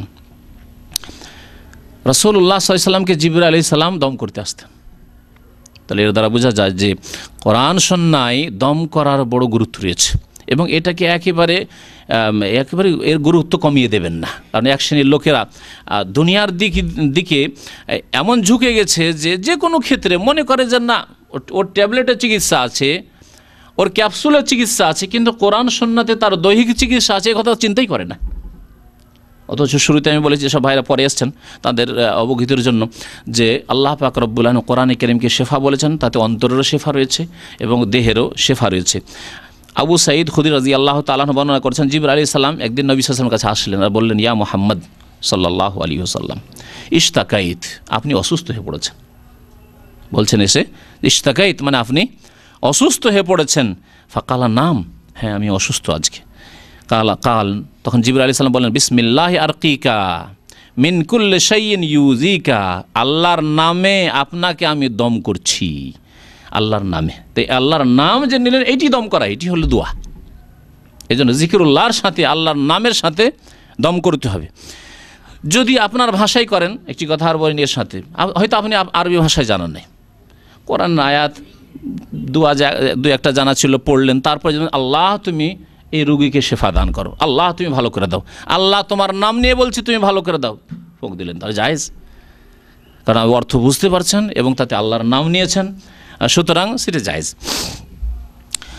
আল্লাহর নাম নিয়ে আমি দম করছি। মিন কুল্লি শাইইন ইউযিকা, এমন প্রত্যেক ব্যাধি বা কষ্টদায়ক বস্তু থেকে যা আপনাকে কষ্ট দিচ্ছে। মিন শাররি কুল্লি নাফসিন, প্রত্যেক ব্যক্তির অনিষ্ট থেকে। আও আইনিন হাসিদিন, অথবা হিংসুক চক্ষু থেকে আপনাকে রক্ষা করার জন্য। আল্লাহ ইয়াশফিক, আল্লাহ আপনাকে শেফা দান করুন। বিসমিল্লাহি আরকিকা, আল্লাহর নাম নিয়ে আবার আপনাকে দম করছি। রাওয়াহু মুসলিম, মুসলিম শরীফ হাদিস। আর একটি সহিহ বুখারীতে হাদিস রয়েছে এই মর্মে, মানে দোয়া, যেই দোয়া পড়ে আপনি দম করবেন, এর আগে দোয়াটি যদি উল্লেখ করেছি, প্রখ্যাত তাবি আব্দুল আজিজ এবং সাবেত আল বুনানি দুইজন আনাস বিন মালিক রাদিয়াল্লাহু তাআলা আনহু এরা ছাত্রদের অন্তর্ভুক্ত ছিলেন। আনাস বিন মালিক রাদিয়াল্লাহু তাআলা আনহুর কাছে আসলেন, আসার পরে সাবেত বলছেন, ইয়া আবু হামজা, হে আবু হামজা। আনাস বিন মালিকের উপনাম কুনিয়ত ছিল আবু হামজা। ফাকালা আনাস, ইয়া আবু হামজা ইশতাকাইতু। আবু হামজা, আনাস অত্যন্ত বিরুদ্ধ হয়ে গেছেন, বলছেন যে আমি অসুস্থ হয়ে পড়েছি। ছাত্র বলছে ওস্তাদকে, আনাস বিন মালিক সাহাবীকে রাদিয়াল্লাহু তাআলা আনহু, যে আমি অসুস্থ হয়ে গেছি। আনাস বললেন, আলা আরকিকা বিরুকিয়াতি রাসূলিল্লাহ সাল্লাল্লাহু আলাইহি ওয়াসাল্লাম, আপনাকে কি রাসূলুল্লাহ সাল্লাল্লাহু আলাইহি ওয়াসাল্লাম যেমনভাবে দম করতেন তেমনভাবে দম করে দেব, তেমনভাবে আপনার উপর দোয়া পড়ে দেব? কালা বালা, অবশ্যই, কেন পড়বেন না, আপনি পড়ে দেন, সেই জন্য তো বললাম যে আমি অসুস্থ। কাল আল্লাহুম্মা রাব্বান নাস, হে আল্লাহ তুমি সমস্ত মানুষের রব, প্রতিপালক। মুজহিবাল বাস, মানে ব্যাধি দূরকারী। ইশফি, আল্লাহ তুমি শেফা দান, আরোগ্য দান করো। আন্তা শাফি, তুমি শেফা দানকারী। লা শাফিয়া ইল্লা আন্তা, আল্লাহ তোমার ছাড়া কেউ শাফি নেই, আরোগ্যদাতা নেই। শেফা আল্লাহ ইউগাদিরু সাকামা, এমন আরোগ্য দান করো যার পরে কোনো ব্যাধি যেন অবশিষ্ট না থাকে। সামান্য পার্থক্যের সাথে অন্য রিওয়ায়াত রয়েছে, আল্লাহুম্মা আযহিবিল বাস রাব্বান নাস ইশফা আন্তা শাফি লা শেফা, ইশফা আন্তা শাফি লা শেফা ইল্লা শেফাউকা। এখানে হচ্ছে লা শাফিয়া ইল্লা আন্তা, আল্লাহ তোমার ছাড়া কেউ শাফি নেই। সুতরাং যেইভাবে হাদিসগুলো এসে, এই হাদিসটিও বুখারীতে রয়েছে, তো এইভাবেও বলা যেতে পারে। এই ছিল ঝাড়ফুঁক সম্পর্কে বেশ কিছু আলোচনা। আর তারপরে আরেকটি বিষয়, গুরুত্বপূর্ণ বিষয় উল্লেখ করব, তা হচ্ছে ঝাড়ফুঁকের ওপর পারিশ্রমিক নেওয়া। ঝাড়ফুঁকের ওপর পারিশ্রমিক নেওয়া, এই ক্ষেত্রে কোনো মাযহাবের ইখতিলাফ নেই যে পারিশ্রমিক নেওয়া যাবে, কিন্তু যাতে এই ঝাড়ফুঁককে পেশা না বানিয়ে নেয়, এই শর্তে অধিকাংশই ঝাড়ফুঁক করার লোকেরা কেটে যাবে। এখানকার ওলামায়ে কেরামরা, সমস্ত ওলামায়ে কেরাম উল্লেখ করেছেন কিতাবুত তাওহীদের বিভিন্ন ব্যাখ্যাতে, যে একে পেশা হিসাবে গ্রহণ করা, আর তার কোনো চাকরি নেই, ব্যবসা নেই, কোনো ডিউটি নেই, ডিউটি হচ্ছে দম করা, ফুঁক দেওয়া আর ওর ওপর পয়সা নেওয়া, এটি জায়েজ নয়। কেন? তারা বলছেন যে লাম ইয়াফআলহু সালাফ, সালাফে সালেহিন, সাহাবায়ে কেরামের জামানা থেকে, সাহাবায়ে কেরাম, তাবেঈন, আইম্মায়ে কেরাম, ইমাম আবু হানিফা রাহমাতুল্লাহি আলাইহি, ইমাম শাফি রাহমাতুল্লাহি আলাইহি, ইমাম মালিক রাহমাতুল্লাহ, ইমাম আহমদ বিন হাম্বল রাহমাতুল্লাহি আলাইহি, কোনো আইম্মায়ে কেরাম তারা করেনি স্বর্ণযুগে। যে কোনো একজন ইমাম দেখান সাহাবায়ে কেরামদের জামানা থেকে শুরু, কোনো একজন সাহাবী অথবা কোনো একজন প্রখ্যাত তাবেঈ অথবা কোনো একজন আইম্মায়ে কেরামদের কোনো ইমাম, যে তারা একে পেশা হিসাবে গ্রহণ করেছিলেন, যে আমার কাজ হচ্ছে শুধু দম করা, দম করব, শত শত লোক লাইন লাগিয়ে আছে, আর সবার কাছে 10 টাকা 20 টাকা 5 টাকা যা নেব ফুঁক দিচ্ছি আর পয়সা নিচ্ছি, এই পেশা কেউ ধরেননি। সুতরাং এটি একটি বিদআত, জায়েজ নয়। তবে বিনা পেশায় কখনো দম করলো আর তাতে দিয়ে দিল, অথবা নিয়ে নিল প্রয়োজন, দেখছে যে আমার প্রয়োজন রয়েছে, অভাবও রয়েছে, সুতরাং নিল, এমনকি কখনো যদি চেয়েও নেয়, সহিহ বুখারী শরীফের যে বড় একটি হাদিস রয়েছে সূরা ফাতিহা দিয়ে এলাজ করা সাহাবায়ে কেরামদের যে আমল সম্পর্কে, সময় শেষ হতে যাচ্ছে, শুধু সংক্ষেপে ওই হাদিসের দিকে ইঙ্গিত করছি। সেই জন্য কখনো যদি কেউ করে প্রয়োজনের তাগিদে চেয়ে নেয় অথবা চেয়ে নিল না, দিয়ে দিল, তাহলে তার জন্য জায়েজ। এই ক্ষেত্রে কোনো ইখতিলাফ নেই আইম্মায়ে কেরামদের মধ্যে। হাদিস খুব বড়, আবু সাঈদ রাদিয়াল্লাহু তাআলা বর্ণনা করেছেন যে 30 জন সাহাবী যাচ্ছিলেন কোনো জায়গায় সফর করে, আর রাস্তায় একটি গ্রাম পড়ল। ওই গ্রামের লোকদের কাছে বলা হলো, তারা দরখাস্ত করলো যে আমাদের কিছু খাবার দাও, খুব অভাব হয়েছে। খেতে দিল না তারা, হয়তো তারা মুশরিকই ছিল তারা। ফাআবাউ ইউদাইফুহুম ফালুদিকা সাইয়্যিদু যালিকাল হাই, কিছুক্ষণ পরে তাদেরই যে সরদার ওই গ্রামের, তখনকার তো আপনার গোত্রীয় নেতৃত্ব ছিল, তখন আর এরকম কোনো শাসন ব্যবস্থা ছিল না, গোত্রীয় নেতৃত্ব, তাদের গোত্রের যে নেতা সরদার, তাকে দংশন করেছে সাপে বা বিচ্ছুতে। ফাসাউলাহু বিকুল্লি শাই লা ইয়ানফাউ শাই, অনেক চেষ্টা করলো কিন্তু তার বিষ নামাতে পারলো না। তখন তাদের কেউ কেউ বলল, আতাই তো হাওলাই রাহাত, এই লোকগুলি যে চলে গেল, এই লোকগুলিকে দেখে খুব ফেরেশতা লাগছিল, খুব ভালো মানুষ, দেখি এদের মধ্যে যদি কেউ করতে পারে, চেষ্টা করে দেখি, এদেরকে বলে দেখি। তারপরে তারা আসলে আসার পর বলে, ইয়া আইয়ুহার রাহাত ইন্না সাইয়্যিদানা লুদিগা, আমাদের যে সরদার একে দংশন করেছে। ফাসাআইনা লাহু বিকুল্লি শাই, অনেক চেষ্টা করলাম, ভালো করতে পারলাম না কোনো রকম। তোমাদের মধ্যে কি কেউ আছে? ফাহাল ইনদাকুম আহাদুম মিনকুম শাইউন, কেউ কিছু করতে পারবে, এলাজ করতে পারবে? ফাকালা বাযুহুম নাম ওয়াল্লাহি ইন্নী লারাক, আমি দম করব। অভাব ছিল আর ভাবছেন দম করব, কিন্তু শর্ত ওয়ালাকিন ওয়াল্লাহি, আল্লাহর কসম করে, লাকাদ ইস্তাযাফনাকুম, তোমাদের গ্রামে গিয়েছিলাম আর আমরা অত্যন্ত খিদাই ছিলাম, তোমাদেরকে বলেছিলাম কিছু খেতে দাও, তোমরা খেতে দাওনি আমাদের, সাহাবায়ে কেরামের দল খেতে দাওনি।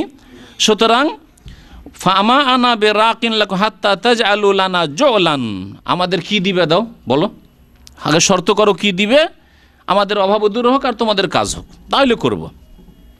তারপরে বকরির ওপর চুক্তি হলো যে বকরি নেব। অন্য হাদিসে এখানে বলেছে কাতি মিনাল গানাম, মানে এক পাল বকরির চুক্তি হলো। অন্য হাদিস হচ্ছে 30 জন ছিল, তারা 30 জন বলে আমার 30 জনের 30টা বকরি চাই, 30 জন 30টা বকরি চাই। ফান্তা লাকা চললো, ফাজা আল্লাহ ইয়াতফলো মানেও ফুঁক দেওয়া, থুতুর সাথে ফুঁক দেওয়া শুরু করলো, দম করা, ওয়াকরা আলহামদুলিল্লাহ রব্বিল আলামিন, আর কিছু না, সূরা ফাতিহা আলহামদুলিল্লাহ রব্বিল আলামিন আর রহমানির রহিম ওয়ালাদ-দালিন পর্যন্ত। হাত্তা লাকান্নামা নশিতা মিন ইকাল, এমন দ্রুত ভালো হয়ে গেল এবং বিষ নেমে গেল যে মনে হচ্ছে যে রশি দিয়ে বাঁধা ছিল লোকটি, আর রশি খুলে দেওয়া হচ্ছে, ছুটে দাঁড়িয়ে গেছে, তাড়াতাড়ি ভালো হয়ে গেল। আল্লাহর খাস রহমত এবং কোরআনে কারীমের বরকত। ফান্তালাকা ইয়ামশি মা বিহি কালবা, কোনো অসুখ নাই মনে হচ্ছে লোকটিকে। তারপরে তারা ওই সব নিল, নেওয়ার পরে তাদের কেউ বলতে লাগলো যে আমরা তো নিয়ে নিলাম কিন্তু মাসলা তো জানা নেই, পেটের দায়ে নিয়ে নিলাম আর এরা ওই রকমই আমাদের খেতে দেয়নি, তাই চেয়েও নিলাম, কিন্তু জায়েজ কি জায়েজ না আল্লাহ নবীকে জিজ্ঞাসা না করলে আমরা কেউ ভাগ করবো না, চলো। নবী সাল্লাল্লাহু আলাইহি ওয়াসাল্লামকে এসে তারা জিজ্ঞাসা করল, বললেন যে ফাকাদিমু আলা রাসূলিল্লাহ ফাযাকারুলাহু, আল্লাহ নবীর সামনে এই বিষয় উল্লেখ করলো। ফাকাল ওমা ইউদরিক আন্নাহা রুকিয়া, তোমরা জানলে কি করে যে সূরা ফাতিহা আবার ইলাজ, সূরা ফাতিহা সূরাতুর রুকিয়া এই দিয়ে ঝাড়ফুঁক করা যায়। আসাবতুম, তোমরা ঠিক করেছো। ইকসামু, তোমরা ভাগ করে না। ওয়াদরে বলি মাকুম বিসাহমিন, তোমাদের যদি সন্দেহ হয় তো তোমাদের সাথে আমারও একটা ভাগ রাখো। নবী সাল্লাল্লাহু আলাইহি ওয়াসাল্লাম এই জন্য বলেননি যে আমার ভাগ হোক, পার্থিব উদ্দেশ্য নয়, বরং অনেক সময় তাদের মনে যাতে শান্তি আস্থা আসে যে না, অনেক সময় বলা হয় যে খেয়ে নেন, যদি আমি না খাই আর যদি খেয়ে নেন তো দ্বিধাদ্বন্দ্ব কমে কি জানি বাসি মাসি হয়তো আছে, সেই জন্য শেখ খাচ্ছেন না, আমাদেরকে শুধু খেতে বলছে, কিন্তু আমিও যদি সাথে খেতে লাগি হয় সবাই শুরু করবেন, তাই না? তো ওই রকমই নবী করিম সাল্লাল্লাহু আলাইহি ওয়াসাল্লাম বললেন যে তোমরা তো নিবে, আমার একটা ভাগ রেখে দাও তাতে, যাতে করে হালাল হয়, কোনো সন্দেহ না থাকে। কিন্তু পেশাদার তারা ছিলেন না, এই জন্য উলামায়ে কেরামরা এই ক্ষেত্রে বলেছেন যে নেওয়া যেতে পারে, কিন্তু ওয়া ইত্তিখাযুহা মেহনাতান ইয়াতাফাররাকু লাহা বিদআতুন লাম ইয়াকুন মিন ফিলিস সালাফ, এটাকে পেশা হিসেবে গ্রহণ করা, ঝাড়ফুঁক করা, দম করা আপনার পেশা, আর তার উপর পয়সা নিচ্ছেন তাহলে দম করে দিচ্ছেন, না হলে দেবেন না, এটি বিদআত সালাফে সালেহিনরা করেননি। আল্লাহ পাক রব্বুল আলামিন যেন আমাদেরকে নেক আমলের তৌফিক দান করেন, আল্লাহ পাক আমাদের গুনাহ খাতা যেন মাফ করে দেন, আল্লাহ পাক আমাদের সুন্নত মোতাবেক আমাদেরকে ঝাড়ফুঁক করার জন্য তৌফিক দান করেন, আল্লাহ পাক রব্বুল আলামিন কোরআন এবং হাদিসের প্রতি আমল করার জন্য তৌফিক দান করেন, আল্লাহ পাক শিরকি এবং বিদআতি ঝাড়ফুঁক থেকে আমাদেরকে বেঁচে থাকার, আমাদের পরিবার ছেলেমেয়েদেরকে বাঁচিয়ে রাখার জন্য তৌফিক দান করেন। আমিন ইয়া রাব্বাল আলামিন। ওয়া সাল্লাল্লাহু আলা নবিয়িনা মুহাম্মদ ওয়া আলা আলিহি ওয়া সাহবিহি আজমাইন। সময় যথেষ্ট হয়ে গেছে, আর না হলে আপনাদের সামনে একটি কিতাব নিয়ে এসেছিলাম, তাতে বেশ কিছু ঝাড়ফুঁকের আয়াত এবং দোয়া রয়েছে, হয়তো উল্লেখ করতাম, তবে ইনশাআল্লাহ তাআলা হয়তো আগামীতে সেগুলি কোনো একটা আলোচনায় পেশ করে দেব, আর মনে হয় ভালো হবে। আজকে আর লম্বা না করে এতেই যথেষ্ট। ঝাড়ফুঁক সম্পর্কে ওলামারা বলেছেন ঝাড়ফুঁক 4 প্রকার, কোরআনে কারীম দিয়ে আলোচনায় আমার চলে এসছে, আর যদি সামান্য কিছু না আসে তাহলে তা এতে চলে আসবে। কালামুল্লাহ দিয়ে ঝাড়ফুঁক, আল্লাহর নাম আসমায়ে হুসনা দিয়ে, আল্লাহ যে 99টি নাম আছে এগুলি দিয়ে ঝাড়ফুঁক করা, এটি হচ্ছে মুস্তাহাব, জায়েজ এবং মুস্তাহাব। দ্বিতীয় হচ্ছে যে ঝাড়ফুঁক এর সাথে দোয়া এ মাসুরা দিয়ে, যেগুলি নবী সাল্লাল্লাহু আলাইহি ওয়াসাল্লামের হাদিসে দোয়া এসছে, দ্বিতীয় রকমের ঝাড়ফুঁক। তৃতীয় রকমের ঝাড়ফুঁক দোয়ায়ে মাসুরা নয়, কোরআনেও নেই, কোরআন আয়াতও নয়, আর নবী সাল্লাল্লাহু আলাইহি ওয়াসাল্লামের হাদিসও নেই, কিন্তু এমনি দোয়া আল্লাহ পাক রব্বুল আলামিনের কাছে চাওয়া হচ্ছে, তাহলে সেটাও জায়েজ। 3 নম্বর। 4 নম্বর ঝাড়ফুঁক যা জায়েজ নাই, এবং এটাকে 2 ভাগে ভাগ করা যেতে পারে। 4 নম্বরটাকে 2 ভাগে ভাগ করা যেতে পারে, যেটা না জায়েজ সেটা হচ্ছে মা কানা বেমা লা ইউকালু মানাহু, যার অর্থ বোঝা যায় না, কি পড়ে ফুঁক দিচ্ছে অথবা দিচ্ছেন তার অর্থ বোঝা যায় না, সেটা জায়েজ নাই। যেমন জাহিলিয়াতের যুগে, অথবা হিন্দুদের মন্ত্রতন্ত্র, হিন্দুদের এক মন্ত্রের বই আমাকে এক ভাই অনেক আগে দেখিয়েছিল, সে মারা গেছে, আল্লাহ পাক যেন মাফ করে, হয়তো জাহিলি জামানে সে করেছিল, তবে অবশ্য করে নিয়েছে। মন্ত্রের বই, তাতে দেবী দেবতার নাম ভরা, এবং আমি তার কাছ থেকে নিয়ে তার বাড়িতেই একদিন দাওয়াত করেছিল, অনেকদিন আগের ঘটনা, আমি পড়ে দেখেছি দেশে একবার সব শিরক আর কুফরি ভরা। তো এইরকম মন্ত্র যেগুলি হয়তো অর্থ বোঝা যায় না, অর্থ বোঝা গেলে তাতে শিরক রয়েছে, সেগুলি হয় অর্থ বোঝা যায় না, সেটাও জায়েজ নয়, আর অর্থ বোঝা যাচ্ছে আর শিরক আছে অথবা কারো মাধ্যম দেওয়া হয়েছে বিদাত আছে, সেগুলি জায়েজ নাই। তাহলে বোঝা গেল যে কোরআনে কারীম দিয়ে ঝাড়ফুঁক করলে ভালো। আর আরবরা আরবি ভাষা দিয়ে করবে, কারণ অন্য ভাষা বুঝে না, সুতরাং অন্য ভাষা দিয়ে তাদের জন্য ঝাড়ফুঁক করা জায়েজ নয়। আমরা আরবি ছাড়া অন্য ভাষা যারা বুঝি, যদি দেখা যায় যে আমাদের ভাষায় আমরা তার অর্থ বুঝতে পারছি এবং তাতে কোনো রকমের শিরক নেই, বরং আল্লাহর নাম আছে, তাহলে জায়েজ আছে। আল্লাহর নাম যদি না থাকে তাহলে সন্দেহ আছে যে এতে কী আছে, কি তাহলে এতে আল্লাহর নাম নেই, কোরআন হাদিসের কোনো দোয়া নয়, তাহলে নিশ্চয়ই তাতে সন্দেহ আছে। ঝাড়ফুঁকের ক্ষেত্রে আরেকটি শর্তের কথা মনে রাখতে হবে, ঝাড়ফুঁক করার সময় যে করবে সেও এবং যাকে করা হবে বা যার পরিবারের আত্মীয় স্বজনকে বা আপনজনকে করা হবে তারাও যাতে করে এই ক্ষেত্রে এই বিশ্বাস রাখে, দৃঢ় বিশ্বাস যে শেফা দেনেওয়ালা একমাত্র আল্লাহ, এবং তাসির প্রতিক্রিয়া কিসের?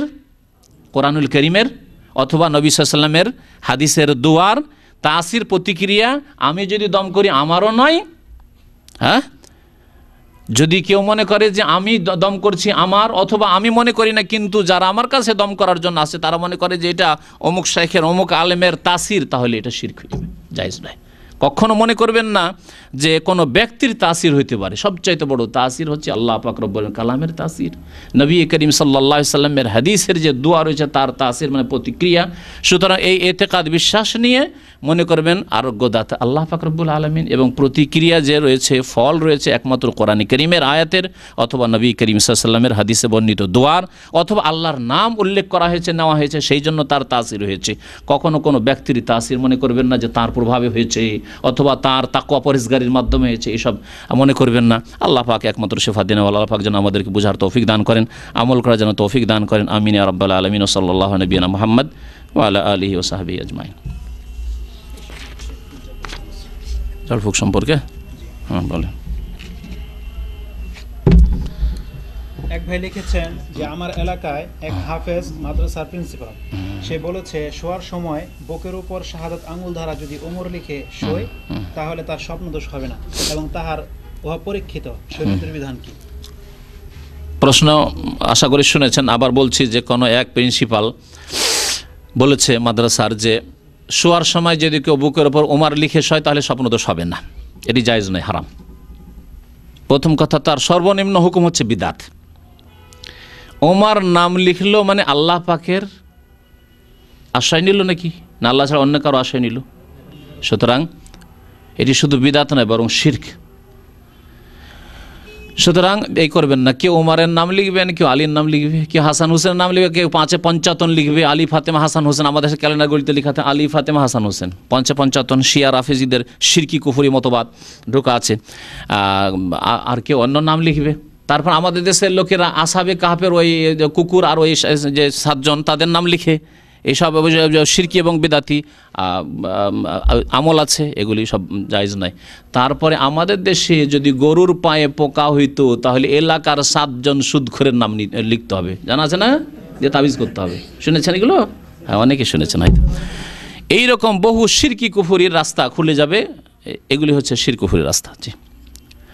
আরেকটি প্রশ্ন, যেগুলি করা হবে সেগুলি বলা হলো কোরআন অথবা হাদিসের দোয়া অথবা আল্লাহর নাম যাতে রয়েছে আর এবং তার অর্থ বুঝতে পারছেন। জি, কেউ যদি কোরআনের সূরা অথবা হাদিস দ্বারা ঝাড়ফুঁক করে তাহলে কি তার জন্য পবিত্রতা বা ওযু করা পূর্ব শর্ত রয়েছে কিনা? যে ফুঁক দেবে তার আদব সম্পর্কে আলোচনা, যেহেতু আমাদের এগুলি আলোচনা নিয়ে আসা সম্ভব হলো না 1 ঘন্টার মধ্যে, 1 ঘন্টার বেশি হয়ে গেছে আজকে। তো ওর জন্য মুস্তাহাব, ওয়াজিব নয়, তবে মুস্তাহাব হচ্ছে যে সে তাহারাতে থাকবে, ওযু অবস্থায় থাকবে, এবং মুস্তাহাব হচ্ছে যে কিবলামুখী থাকবে যে ব্যক্তি দম করবে। এগুলি হচ্ছে মুস্তাহাব কাজ, ভালো কাজ, যা এই কিতাবে লেখক উল্লেখ করেছেন। জি, কাবা শরীফে যে কাপড় লাগানো আছে তা কি ব্যবহার করা যাবে কিনা, অথবা তার কোনো অংশ তাবিজ করে ব্যবহার করা যাবে কিনা? না, করা যাবে না। কাবা শরীফে যে কাপড় গেলাফ লাগানো আছে, হাজরে আসওয়াদ ছাড়া অন্য কাবার কোনো দেয়াল ছোঁয়াই যেখানে বিদাত, তাহলে ওই কাপড় নিয়ে যে আপনি তাতে চিকিৎসা করবেন, এগুলি বিদাত। জি, জি, তাবিজ করা হলে শিরক, এগুলি আত্মামায়ম শিরক। তাবিজ সম্পর্কে নবী সাল্লাল্লাহু আলাইহি ওয়াসাল্লাম শিরক। জি, কেউ যদি কোরআনের আয়াত কোনো পাত্রে লিখে সেটা ধুয়ে পানি খায় বা? হ্যাঁ, এটা একটা গুরুত্বপূর্ণ প্রশ্ন। কোরআনের আয়াত পাত্রে লিখলো, পেয়ালাতে জাফরান দিয়ে অথবা কিছু দিয়ে লিখে, জাফরানের যেহেতু বরকত আছে জাফরান দিয়ে লিখে অনেকে, লিখার পরে সেটা পানি দিয়ে ধুয়ে খাওয়া, এই ক্ষেত্রে কোনো কোরআন হাদিসের দলিল নেই। তবে ইমাম ইবনে তাইমিয়া রাহমাতুল্লাহ আলাইহিকে জিজ্ঞাসা করা হলে তিনি জায়েজ বলেছেন। তো এই জন্য কিছু ওলামারা এখানে জায়েজ বলে, বাকি এই ক্ষেত্রে বেঁচে থাকাই ভালো, বেঁচে থাকাই ভালো, আল্লাহু আলাম। জি, তবে কোরআন সুন্নাহর আলেম ছিলেন ইমাম ইবনে তাইমিয়া রাহমাতুল্লাহ আলাইহি, তিনি শিরকে শিরক, বিদাত কি বিদাত জানতেন, এবং তিনি ওই আলেমদের মধ্যে কান্না যাদের মধ্যে বিদাতের মিক্স ছিল এমন নয়। তিনি জায়েজ বলেছেন, এই জন্য অনেক আলেমরা এটাকে করেছে জায়েজ, কিন্তু এর কোনো দলিল পাওয়া যায় না, সালাফ পাওয়া যায় না। জি, কোনো হিন্দু ও খ্রিস্টান ডাক্তারের কাছে হতে পারে ওখান থেকে নেওয়া হয়েছে যে নবী সাল্লাল্লাহু আলাইহি ওয়াসাল্লামের চুল পানিতে ডুবিয়ে দিয়ে যদি শেফা হয়, তাহলে কোরআন আয়াত লিখে দিলে আর তারপরে পানিতে ধুলে ওটাতে কেন হবে না, এখান থেকে ওইভাবে কিয়াস করেছেন হয়তো। আরেকটি প্রশ্ন, কোনো হিন্দু ও খ্রিস্টান ডাক্তারের কাছে মুসলিম মহিলাদের চিকিৎসা নেওয়া জায়েজ আছে কি? পুরুষ না মহিলা ডাক্তার? মহিলা, যদি মহিলা ডাক্তার হয়, মহিলা রোগী মহিলা ডাক্তারের কাছে যায়, প্রথম কথা মহিলা মুসলিম ডাক্তারের কাছে যাবে, এটা হচ্ছে শরীয়ত। যদি মহিলা রোগীর জন্য মহিলা মুসলিম ডাক্তার না পায়, তো মহিলা অমুসলিম ডাক্তারের কাছে যাবে। 2 নম্বরে, যদি মহিলা অমুসলিম ডাক্তার না পায় মহিলা রোগীর জন্য, তাহলে মহিলাকে নিয়ে পুরুষ মুসলিম দিনদার ডাক্তারের কাছে যাবে। আল্লাহকে ভয় করে যে ব্যক্তি, যতটা খোলার প্রয়োজন, যতটা দেখার প্রয়োজন, ততটাই দেখবে সে। আর যদি তাও না হয়, একবারে কিছুই পাচ্ছে না, আর এইরকম সাধারণত হবে না, এরকম সাধারণত হবে না, ইল্লা মাশাআল্লাহ যেসব দেশ যাওয়াই আসলে আর থাকায় বসবাস করাই জায়েজ নয়, ওলামাদের ফতোয়া, সেসব দেশে থাকলে হইতে পারে যে যেখানে মহিলা ডাক্তার, কিন্তু সেখানেও মহিলা ডাক্তার যথেষ্ট আছে, মুসলিম হইলে মহিলা ডাক্তার আছে। যখন পাবেন না মহিলা ডাক্তার স্পেশালিস্ট, এমন একটা সাবজেক্টের ওপর আপনার প্রয়োজন, রোগ এমন, সেখানে মহিলা মুসলিম ডাক্তার নেই, মহিলা অমুসলিম ডাক্তার নেই, পুরুষ মুসলিম ডাক্তারও নেই, তাহলে অমুসলিম পুরুষ ডাক্তারের কাছে শেষখানে জায়েজ হতে পারে যান বাঁচানোর জন্য। কয় নম্বরে আসলো? 4 নম্বরে। আরেকটি প্রশ্ন, গোসল করার পূর্বের ওযুতে নামাজ পড়া যাবে কিনা মহিলার ক্ষেত্রে? গোসল করার মহিলার ক্ষেত্রে মানে গোসল করার পূর্বের ওযুতে, ওযু করে গোসল করবে, প্রথম ওযু করেছে, ওযু করার পরে যদি গোসল করি, আর লজ্জা স্থানে যদি সরাসরি হাত না যায়, তাহলে ওযু আছে, সেই ওযু যথেষ্ট। কিন্তু যদি ওযু না করে থাকে আর গোসল করলো, শুধু আগে ওযু করেনি, গোসল করলো, তাহলে এই গোসলেই নামাজ পড়া যাবে না, কারণ তরতিব ফরজ, তরতিব গোসলে থাকেনি।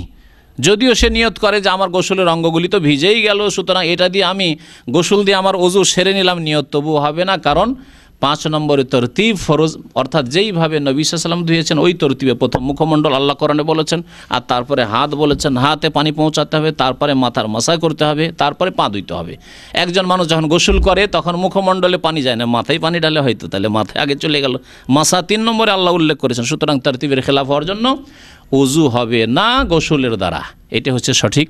জি, বিশ্ব ইজতেমায় বিয়ের ব্যবস্থা করা হয়েছে, যদিও মানে যৌতুকবিহীন। ভালো কথা, যৌতুকবিহীন বিয়ের ব্যবস্থা করা হয়েছে, এটা নেকির কাজ, এর সাথে আমরা একমত, যে কোনো জায়গায় হোক না কেন, সে বিশ্ব ইজতেমাতে হোক, জামাত ইসলামের ইজতেমাতে হোক, আর আওয়ামী লীগের ইজতেমাতে হোক, আর বিএনপির ইজতেমাতে হোক, এমনকি যে কোনো জায়গায় হোক না কেন, যদি নেকির কাজ করে, নবী করিম সাল্লাল্লাহু আলাইহি ওয়াসাল্লাম মুশরিকদের হিলফুল ফুজুল যখন হয়েছিল, মানে নির্যাতিতদের সহযোগিতা করতে হবে, মক্কায় মিটিং হলো, নবী সাল্লাল্লাহু আলাইহি ওয়াসাল্লাম বলছেন আমি প্রথমে, যারা মজলুম নির্যাতিত সমাজের দুর্গত তাদের হেল্প করতে হবে, সহযোগিতা করতে হবে। এই ক্ষেত্রে যখন মিটিং হলো, মক্কার মুশরিকরা মিটিং করলো নবী হওয়ার আগে, নবী সাল্লাল্লাহু আলাইহি ওয়াসাল্লাম বলেছেন আমি প্রথম নম্বরে এতে।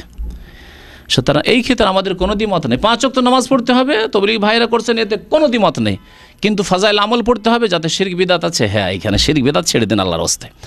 তো যতটুকু ভালো কাজ আছে তার সাথে আমরা উম্মতে মুসলিমা সবাই এক, মুসলিম ভাই বোনদের সাথে, কিন্তু যেখানে বিদাত আছে, যেখানে শিরক আছে, আমরা শিরক বিদাতের ক্ষেত্রে কোনো সমঝোতায় বিশ্বাসী নয়। বৃহৎ কোনো স্বার্থ নেই শিরক বিদাত দূর করা ছাড়া, শিরক বিদাত দূর করা, আল্লাহর একত্ব প্রতিষ্ঠা করা, এটা হচ্ছে বৃহৎ স্বার্থ, এর চাইতে বড় বৃহৎ স্বার্থ আর কিছু নেই। জি, ওয়া সাল্লাল্লাহু আলা নবিয়িনা মুহাম্মদ ওয়া আলা আলিহি ওয়া সাহবিহি আজমাইন।